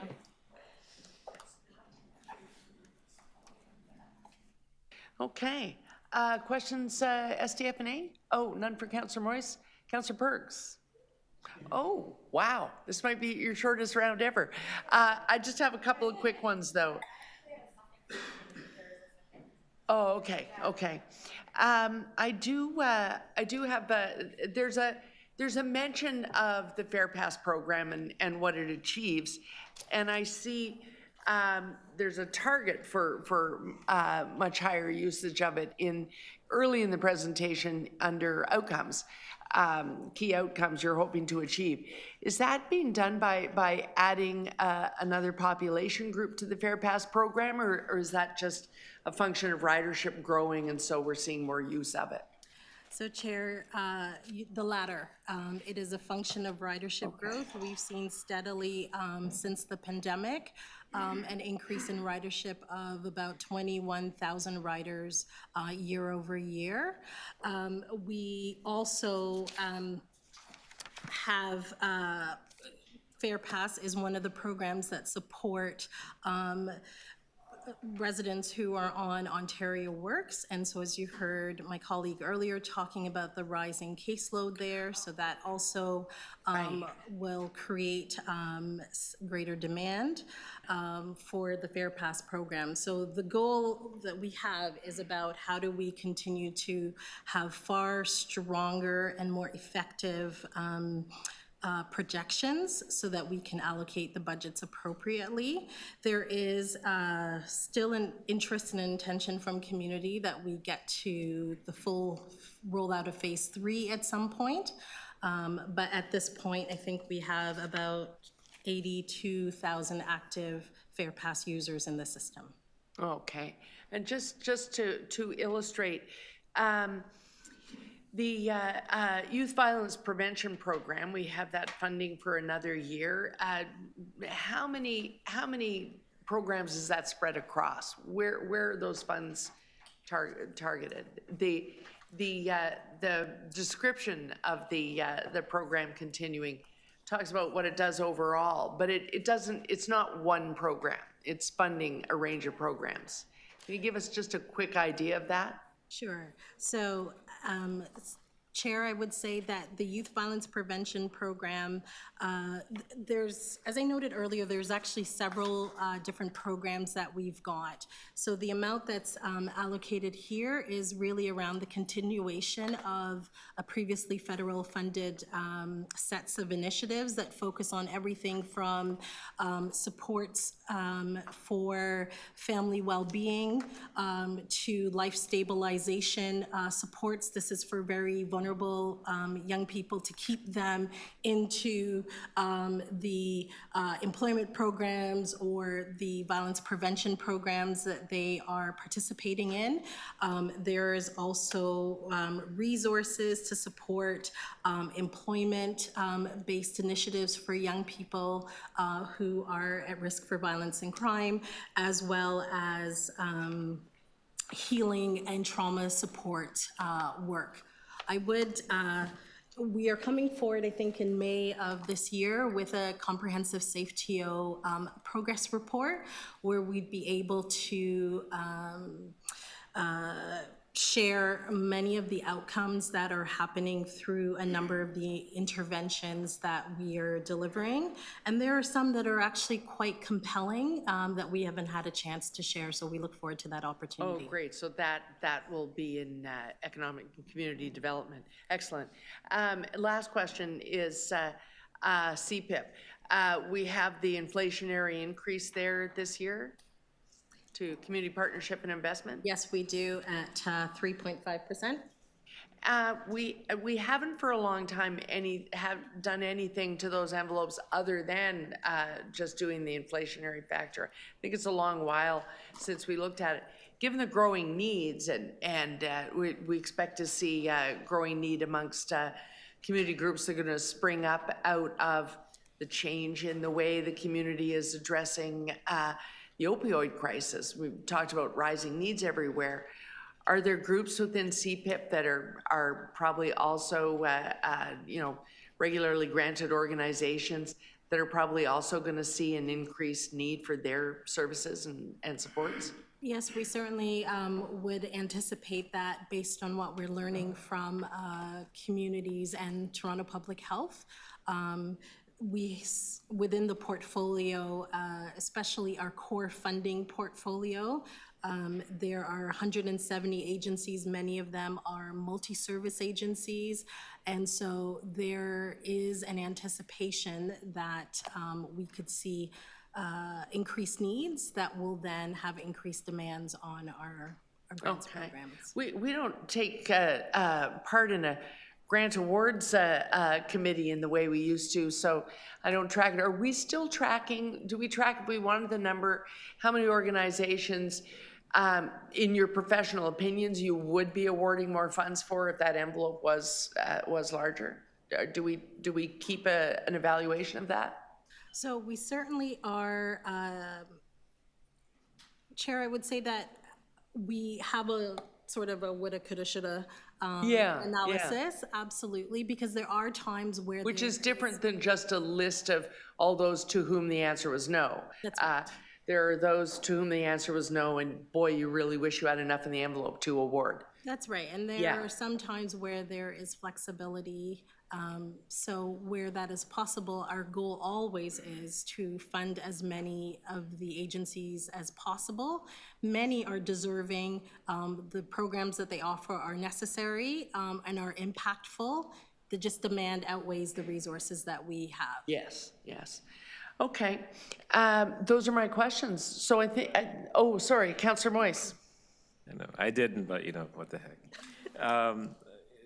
I mean, your department is extraordinary. You do a lot of great work, which I say to you all the time, so nothing new here.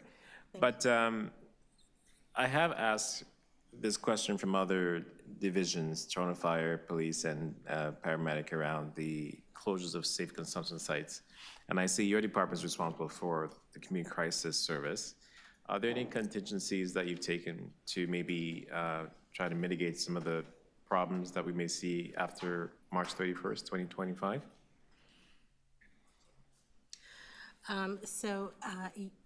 To the chair, yes. Our community anchor partners are, they're doing local planning. They are adding additional staffing, extra supplies, including harm reduction supplies, oxygen, et cetera. They're training in the variety of first aid types of responses in case the crisis workers are engaging with people who are overdosing. They're monitoring the situation and will be talking with us frequently to assess what those needs might be. And I think there is, we're also going to be tracking increased service demand as part of the work that we are doing with our partners. So you are nimble if the need is greater going forward. I think that there's a limit to that. I don't want to overcommit on how nimble we can be. Our partners are preparing, I think, as everyone has stated earlier today. But we're budgeted, they are budgeted to deliver at a certain service level, and we're going to try to manage within that. Okay, thank you. Those are my questions. Okay, so I've had a request for a second round. Deputy Mayor Morley had one more. Oh, okay. Councillor Chang? Thank you. I could chat with you all day, and I won't. But you know, we see a rise in food insecurity across our city, and I'm wondering, have we increased or shifted funding to create more support for organizations that are helping to serve that area? So to the chair, as part of our broader poverty reduction work, absolutely, we're seeing obviously a rise in food insecurity. And through the pandemic, we had some special envelopes, but we do not have a special granting envelope for that. In fact, We have 7 of our existing grant programs, however, fund food security initiatives. And like our previous conversation, there is always more demand than what we can fund, but I'm proud to say that across those 7 programs, we are able to fund grassroots as well as more established organizations to do food security work. That's great, because an organization in my ward recently opened a new food bank in Councillor Carroll's ward, and they definitely need some support, so we will circle back with you on that. And one thing that I think is really an example of the special sauce of SDFA is the clusters, the regional clusters. I used to sit on it in another role, and they play such an important role because they hear the voices of the people whose boots are on the ground. And I'm just wondering, is there any budget allocation to strengthen these roots that they are growing in the neighborhood and the impact that those clusters can have? So I certainly appreciate to hear the positive feedback about a model that we really created in crisis during the pandemic in order to support agencies and communities across the city to coordinate, organize, and deliver for the residents that live in their neighborhood. We have a core community development program, and those staff are the ones working in partnership with United Way that support the clusters. There is not a new ask within this budget, so we're certainly doing that within our existing complement. I do have to shout out to Rosemary, who hosted the North York cluster, because she's incredible. And the last question I have is, the city is intensifying. We're building new cities out of nothing, new neighborhoods, and increasingly very vertical and very isolated. So we know that in these new vertical neighborhoods, people don't know their neighbors in the same way that people in houses. And we also know that loneliness is a big factor in many of the challenges that we have to solve downstream. So in the area of community development, perhaps not this year, but in the budget in years to come, is there potential to look at how we ensure that these new neighborhoods that we're building that are just literally overnight, thousands of people become neighbors, how we knit those people into communities, how we help them grow grassroots connections, because I think that will play a very important role in the future mental health and social development of our city. So we certainly see that through the pandemic, there were new models emerging of resident and community organizing, and we've been able to continue to fund and support some of those efforts. We've been having conversations with communities, with funding partners like United Way, and internally here with councillors and the mayor's staff around how we can continue to refine our community development model as the city shifts. So I think you're absolutely right. We need to continue to look at different ways of organizing. One of the things that we were able to do in the pandemic was using that ambassador program to support both service provision to mitigate the impacts of the pandemic, but also to support vaccine mobilization. We're now using that model in our safety work, and I think that there might be room to use that model in broader community development. Great, thank you. Those are all my questions. Okay, I think we're done then. I think we still don't have any non-members virtually. Okay, so we're good. Thank you so much. Yeah. So last but not least is shelter support and housing with all sorts of people who can answer these questions.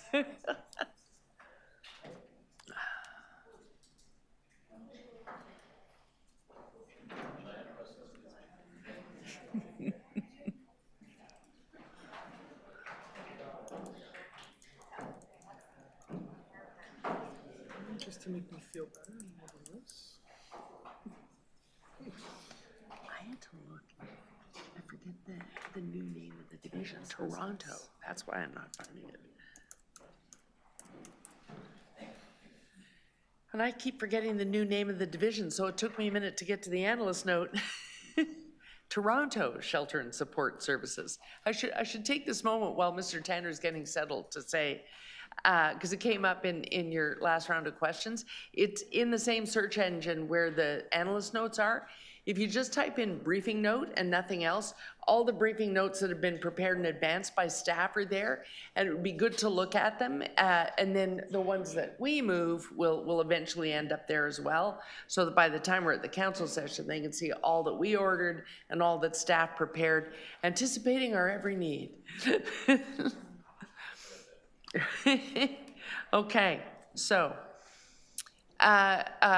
we have questions. Councillor Priest. Oh, okay.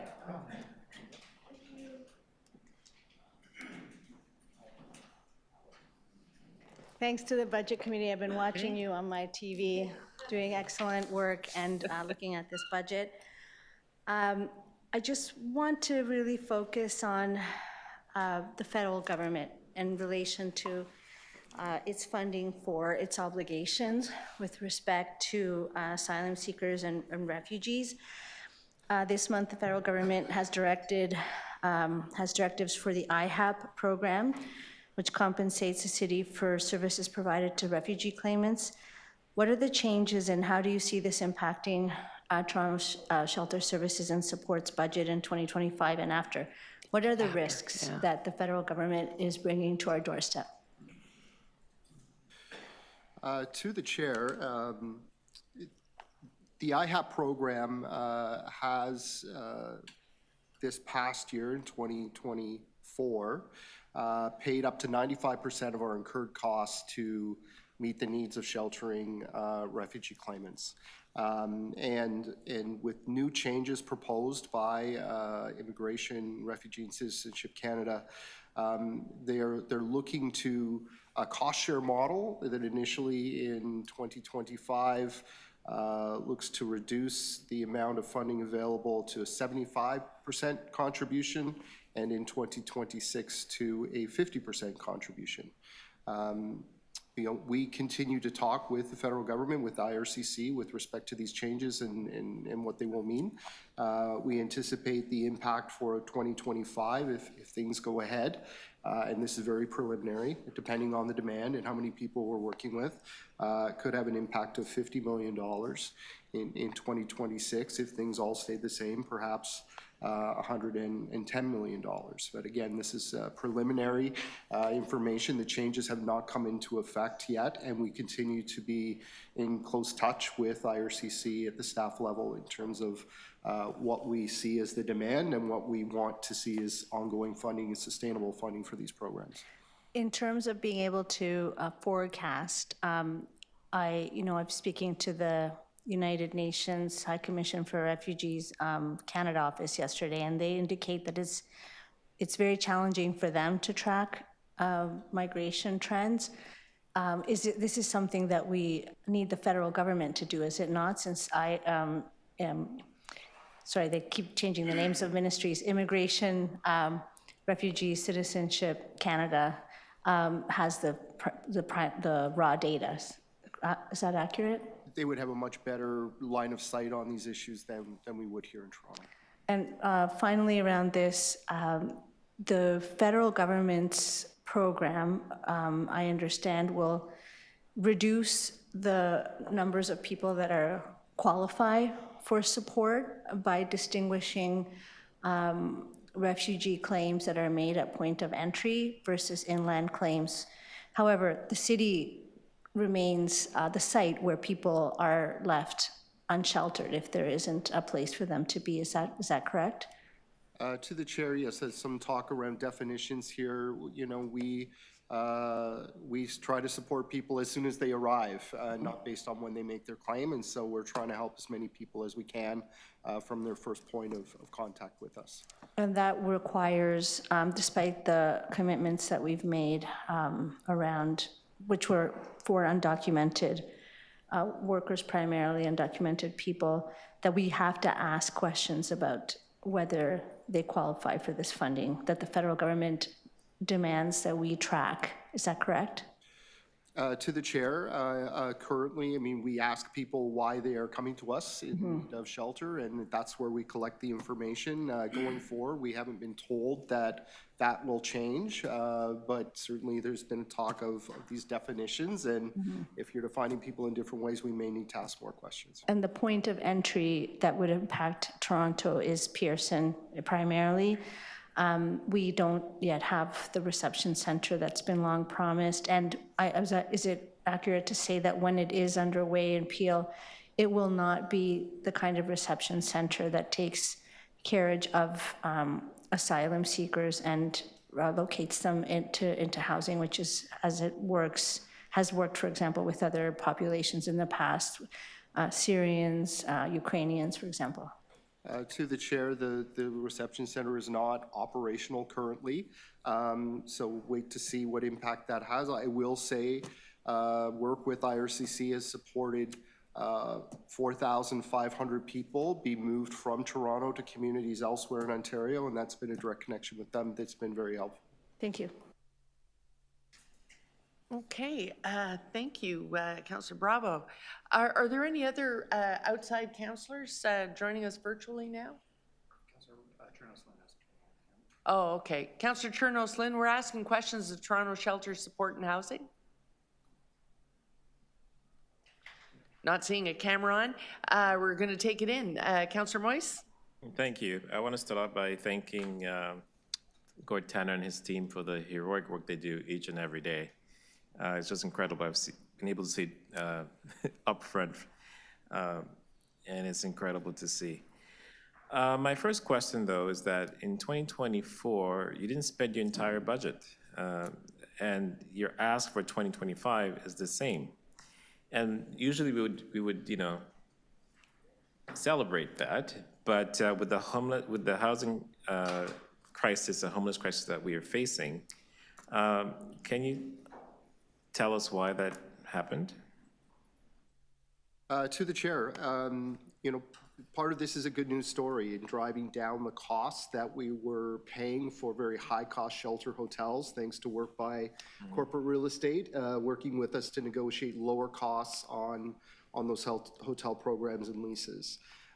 We've taken those savings, about $30 million, in addition to added revenues from other levels of government. So this budget actually, in a gross way, goes up by $50 million. And the added funds in this budget will help us considerably deepen our work on encampments, supporting and deepening our work on the TTC, increasing the service level in shelters. And so, while the net impact of this budget is zero, we are relying on other levels of government to pay a bigger part of the share of what we're doing here in Toronto to support people. Okay. I want to jump around a little bit of my questioning because you kind of alluded to your staff. And again, I mentioned that I see how hard they work and, how engaging they are with the most marginalized people in our community. But I'm concerned about the health and well-being of your staff. Is it really, it's really tough work. Does this budget include enhanced support for your staff, such as counseling or other support to help them decompress from the trauma they experience on a daily basis? To the chair, thanks so much for that question. The wellness of our staff is the highest priority of the division and of the city. The staff do very hard work, and it's getting more challenging. One of the new and enhanced business cases in this budget is to bring on a team of people that can respond when we have a crisis situation happen in the shelter system or on the street to support our staff in real time. And this enhancement is in addition to last year building out a whole wellness and support team that does a whole lot of things, training and going out to sites when we have issues. And so, this is a work that's ongoing. And I'm very pleased to see this part of the proposed budget that would bring a crisis team to be able to support our staff in real time. Yeah, that's wonderful to hear.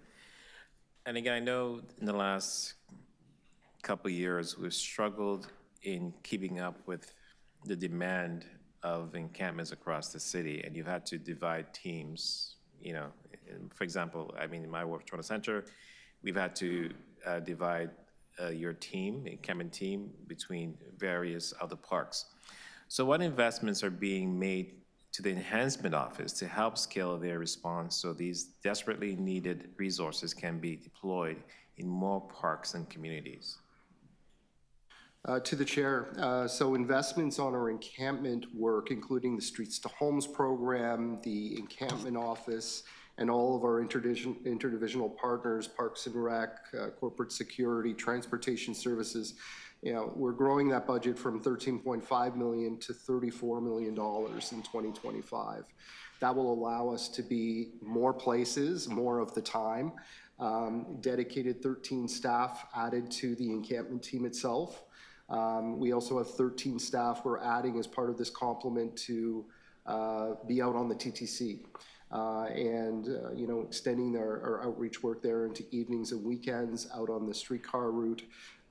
So I'm very confident the proposed investments we're making in 2025 are going to allow us to be very successful on the encampment file. And I will say, over the course of 2024, you know, the team has worked to resolve 2,800 encampments across the city, right? And that means resolving parks of encampments through a human rights-based approach in Allen Gardens, in Clarence Square, and Bellevue Square, and we'll do more of that work in 2025. Okay. Thank you. And one more? Okay, one more. So last year, Council directed that you prioritize the development of immediate rapid shelter program models, including exploring the use of micro shelters and locating them on vacant or underutilized city-owned land. What is the status of locating sites, and when can we expect to have these micro shelters online?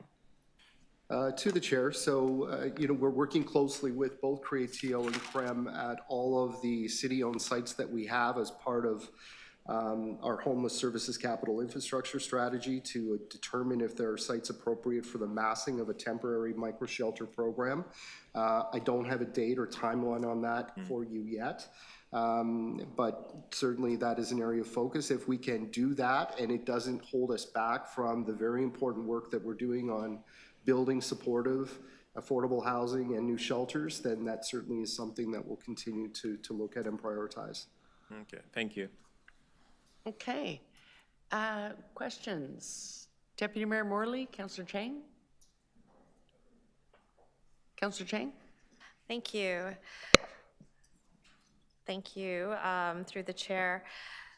So just want to go back to the potential scale back of federal funding for asylum seekers, for hosting asylum seekers. So if in 2026 our portion ends up being 50 to 110 million, does that mean we would have to increase property taxes by 1 to 2% in order to support that growth?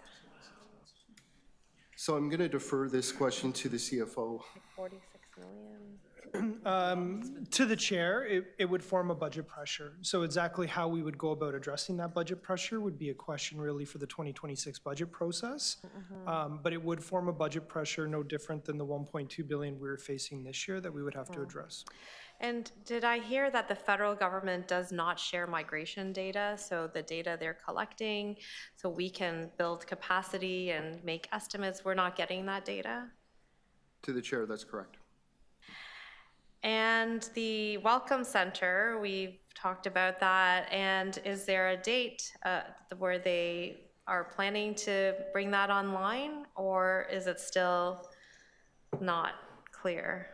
So to the chair, there's a location, and Peel is making that location available currently as a shelter serving refugee claimants. It hasn't transitioned into that reception center, welcome center model at this point, and I don't have a date in terms of when that would happen. What is the average cost per person in our emergency shelters versus the purpose-built shelter? Is there a cost difference there? So to the chair, I think you may be asking to the chair to clarify whether There's really two costs we look at. The cost in our shelter hotel programs, Yes. which is considerably higher than it is in our purpose-built shelter programs. So in the shelter hotel programs, the average is close to $265 per day, room costs, meals, wraparound supports. In the purpose-built base shelter system, we're looking at a cost of, in 2025, $126. So half the price. And this is not your division, but would you happen to know the cost per night if someone is in supportive housing? Per night?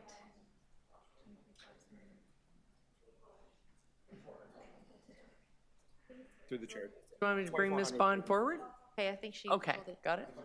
A month? Sorry, through the chair. 2,400 a month, okay. So comparable to purpose-built shelter cost? Cheaper. Divide by 3, that's 80. Much cheaper. $80 a day. Sorry, I couldn't do the mental math that quickly. Okay, so I think it's important that all residents have to know that the difference there. And just wondering about the investment in encampments. So we hear multiple divisions have budgets that are working on encampments. So I'm wondering how all that aligns, and is there someone who has an overall encampment budget, since it is interdivisional? We have parks doing some, and TTC has special constables. So what is the coordination, both in terms of service, but also in terms of financial investment? So to the chair, we've started to consolidate some of these costs within the Toronto Shelter and Support budget. So this year, an added $8 million approximately is paying for costs in, assisting to pay costs in parks, forestry, and recreation, corporate real estate for security, community safety teams, as well as transportation services. With respect to the TTC, I'd suggest that's a separate piece. Special constables do a whole lot of things other than work with people who are experiencing homelessness. So is there a number in terms of the cost to support people in encampments on the city, the overall cost? To the chair, our cost for 2025 for our whole array of services that support people who sleep outside, including encampments, is going to be $34 million. And how many people do we project to serve with that 34 million? So to the chair, in 2024, for example, the Streets to Homes team connected with, they had 25,000 engagements throughout the city, for example. They moved 326 individuals directly from the street and parks into permanent housing with supports. And they referred more than 1,600 people into the shelter system. I'm not suggesting these are all unique individuals. The team goes out. Sometimes they engage maybe multiple times with people. But they've got a comprehensive team in every community, every ward of the city, offering 24/7 support. So if we did the math, would it potentially be much higher than the shelter hotels per day, per person, even though it's hard for you to have a concrete number of how many active encampments there are in a given time? But is it potentially more than $265 a day for people who are encamped in terms of all the costs associated with? So to the chair, I wouldn't make that calculation. These are comprehensive programs that provide outreach services throughout a very large urban environment. The encampment work in parks and transportation is a component of the work, but it's not the sole work of this team. So I wouldn't make that calculation, no. Okay, thank you. Those are all my questions. Yeah. And that I was quite indulgent there. So that's your first and second round. Deputy Mayor Morley. Thank you, Madam Chair. Just a couple of quick ones for me, and thank you, of course, as always, for the great work. We know that we've announced and are standing up additional shelters in our communities in this coming year. Can you highlight for us what the dedicated costs are for those 5 new shelters in the budget before us? I know those multi-year program, but just what we're looking at spending in this year.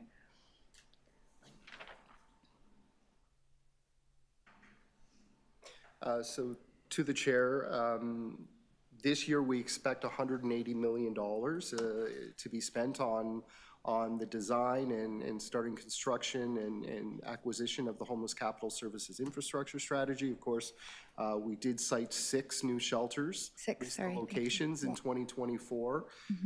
We're hoping to cite an additional 5 in 2025 and break ground on the first 6, both via renovation of existing sites, but also new properties in 26 as well. Great. I know this is hard to track, and my colleagues have importantly highlighted some of the general pressures and challenges that we're navigating that are largely federal responsibility around migration, immigration. But I think my question is, as we are standing up more sustainable and affordable, I think, to the tax base and to our city supports in terms of shelter, are we anticipating a decline in the resources needed for the encampment office and the volume? And again, I know it's sort of a difficult question to ask when we're not getting good information from our counterparts, but is that something that we're sort of planning for in terms of our bigger picture capital plan, capital and operational plans? So to the chair, maybe just to clarify what the question you're asking. So with respect to a capital, we have a 10-year capital plan. The biggest part of that plan is our homeless capital infrastructure strategy. The second part is still the revitalization of George Street, continuing on our state of good repair work. Each one of those locations that we built under the capital plan could be transferred or renovated to become permanent supportive housing. So we have that flexibility in the future. In terms of knowing what the demand for homeless services looks like, we are currently not seeing the kinds of changes that will fundamentally move this issue, and certainly recent research done by AMO here in Ontario estimates that the situation may get worse in communities right across the province unless there's significant more investment. So we're always hopeful. We're building a comprehensive plan for 25 that will allow us to connect with and get people connected to shelter and housing services as quickly as possible. And we'll continue to monitor the trends that we see both on the street through central intake and in our shelter system. Fantastic.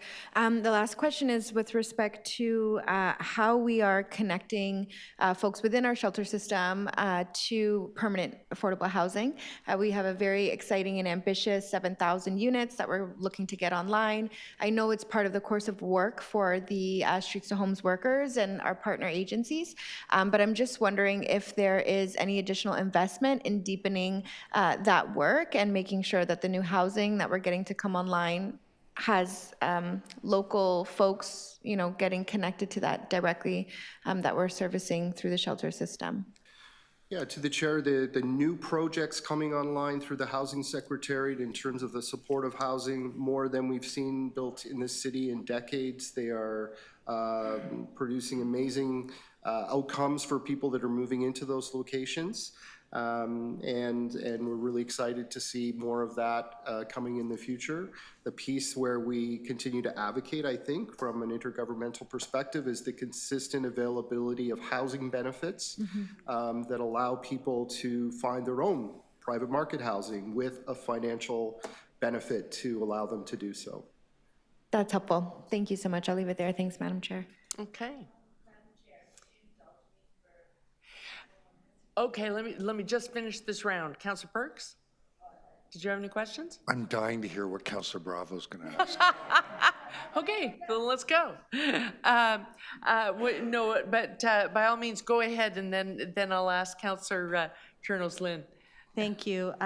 So on the question of the need for the specialized support for encampments, can you just comment on the complexity of the situations that the support that we're giving through the multidisciplinary outreach teams, the initial connections that are made, and how that work is different than simply moving someone into, for example, a shelter hotel. To the chair, often we see people who are staying outside with significant mental health challenges that are unmet, health needs that are unmet, and significant substance use issues as well. Also, maybe a lack of trust to engage in a variety of different, social services. So that engagement, the development of a plan can take time. And also it can take time to find the right kind of housing that person would choose, and the right kind of housing that will provide the support they need to be successful. Right, because our approach is that recognizing that person has their own agency, and connected to that is can you comment on how this budget responds to the need to attend to people that have experienced service restrictions inside of shelters, and maybe kind of going in and out of encampments and potentially becoming more ill as a result? Yeah, to the chair, part of our new and enhanced proposed budget ask the year is for to develop a specialized program to support people with complex needs. And so that came out of the Center for Addiction and Mental Health research study on shelter safety, that there's a small group of people who need a lot more support. And so we've got some funding here to look at working with health partners on the development of a model to support them.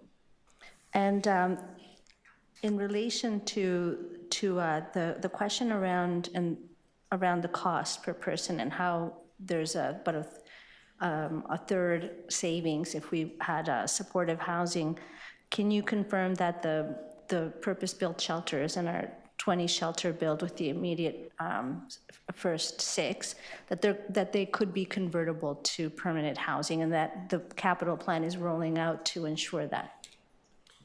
To the chair, yes.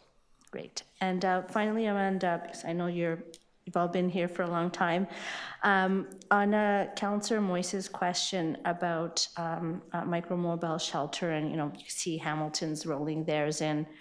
And there's a lot of desire to try everything, particularly for those who are in encampments and may not be ready to come into regular shelter. While the due diligence is done, the work at Creatio and CREM is done, the generating all of the terms and conditions that under which this would operate.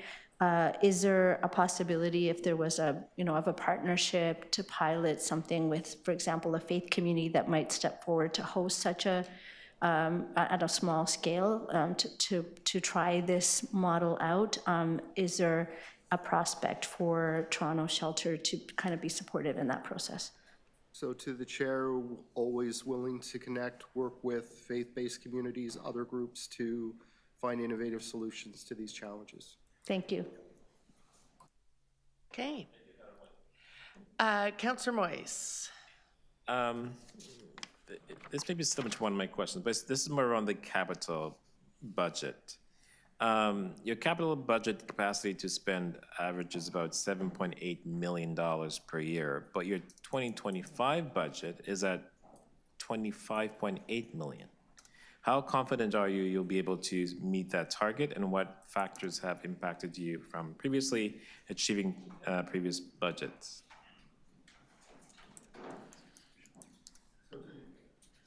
To the chair, contracts have been lined up for many of the State of Good Repair projects that are focused for 2025. That gives us a jump start to the year. We're confident with respect to what we have in our capital budget and our ability to spend that.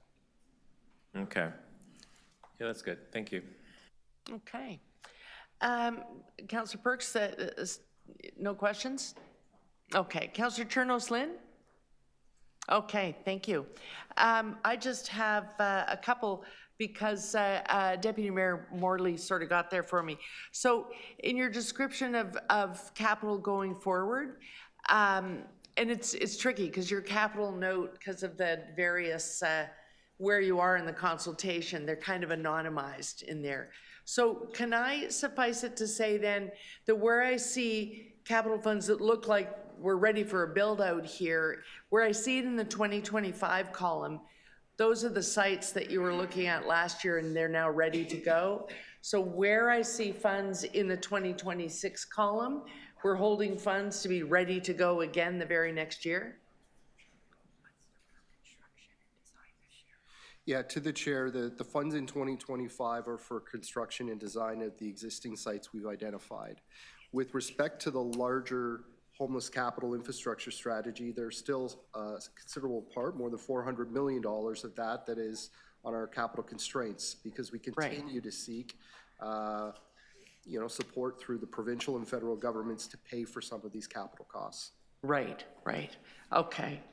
But in the meantime, we're sort of shifting hotel costs there. And can I say, because I'm hearing a lot of questions, so maybe this comes up again at council about what's the best way to house people. But can we say that at the end of the day, the least affordable solution is no shelter at all and a struggle to support all the way to a more permanent site of supportive housing, be it modular or whatever, that's more affordable. So it's a spectrum. And the more we properly support in a stable and permanent way, we're actually going to do a better job of helping that person get on their way. We're going to save money. To the chair, yes. Okay, that's simple. Okay, any other questions on this division? Okay, thank you, councillors. Thank you so much. I don't think there'll be any more questions when you get to the council session.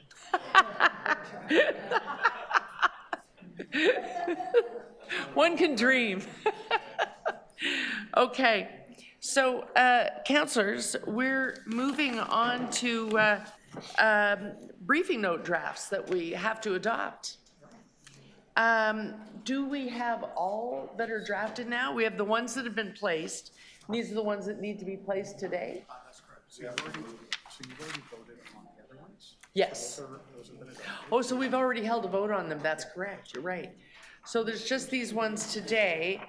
This includes the two that were added over lunch hour? It seems so concise now. Okay, I'm going. I think I know why. It's Dr. No over there in the corner. No. Okay. They are consolidated because a number of them were looking at the same areas. Yes, Councillor Perks. So do we not have to move the new ones? Yeah, I'm about to do that. And these now include the ones that. He's confusing me. This guy is like. These include the ones that we discussed at lunch hour. Okay, so let's put these new ones up on the screen. Oh, that's right, Councillor. That's why this list looks so short. Councillor Cheng, yours you're moving under your name. That's why this was making me nervous. This is such a short list, and it's because I couldn't see yours. Would you like to move yours first? Okay. Oh. Okay. And there are a number here. Have we, I don't think we've circulated a draft of them, but. They were circulated. Yeah, okay, good.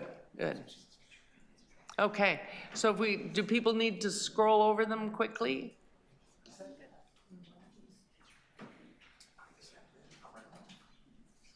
Yes, she checked, Yep. Everyone has, all divisions have reviewed these, and they're good with them. Yep. There's no. Okay.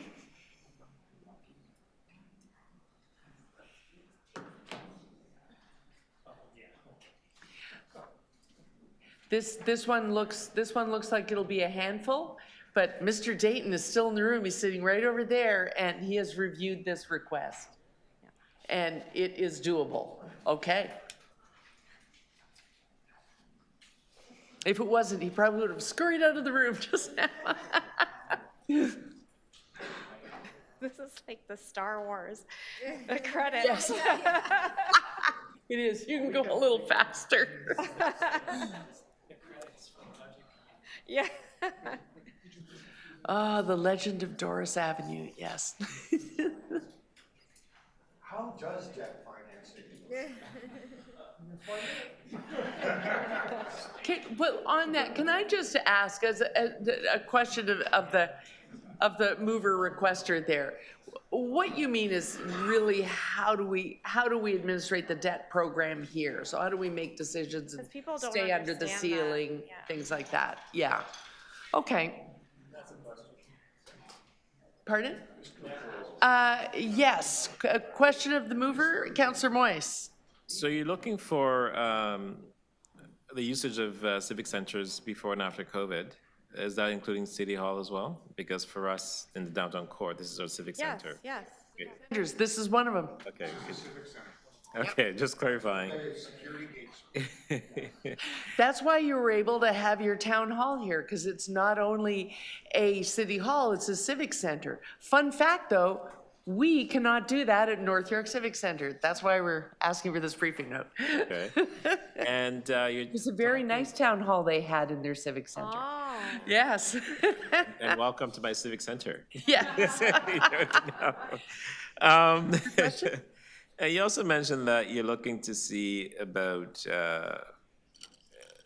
not having a fee to use civic centers. I think I saw that there.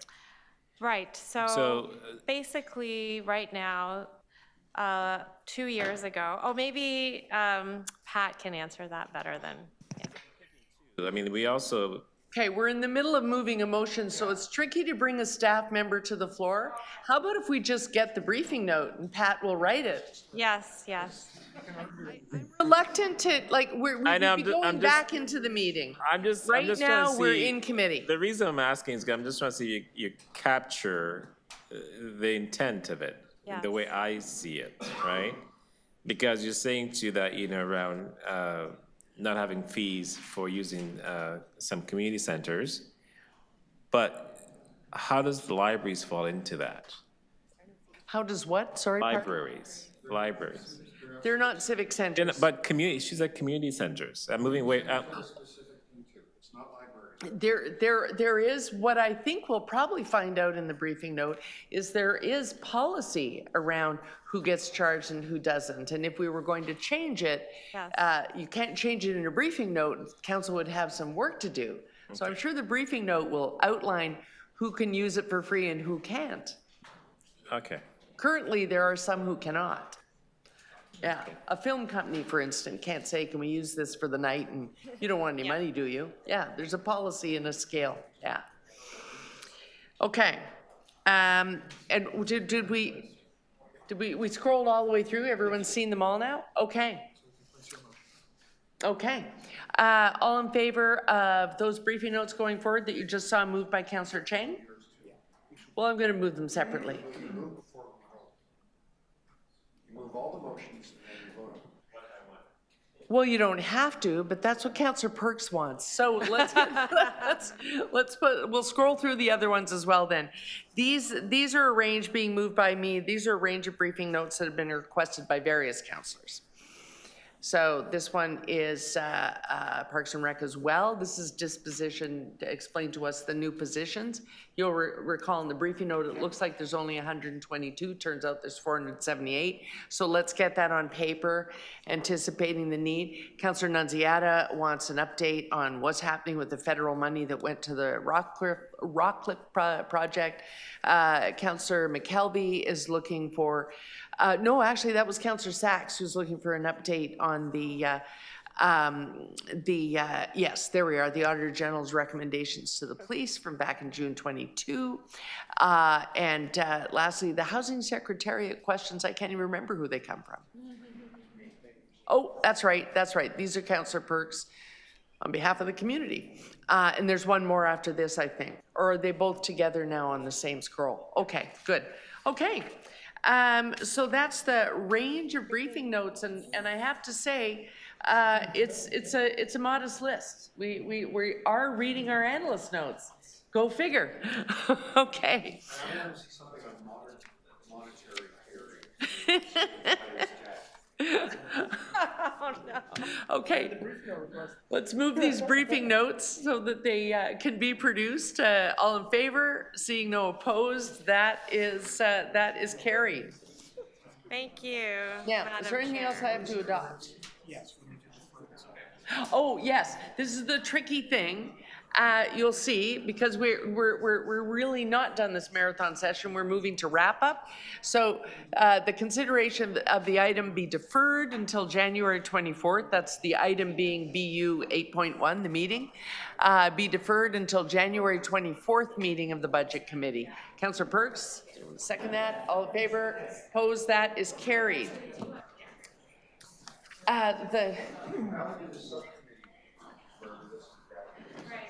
Yeah. Yes, yes, we are. Oh, sorry, adjourned, yes. We're just answering a housekeeping question. And thank you to staff, even those that got out of here early. Thank you to staff. You've been in the marathon as well, and it's much appreciated. And no town hall tonight, Mr. City Manager.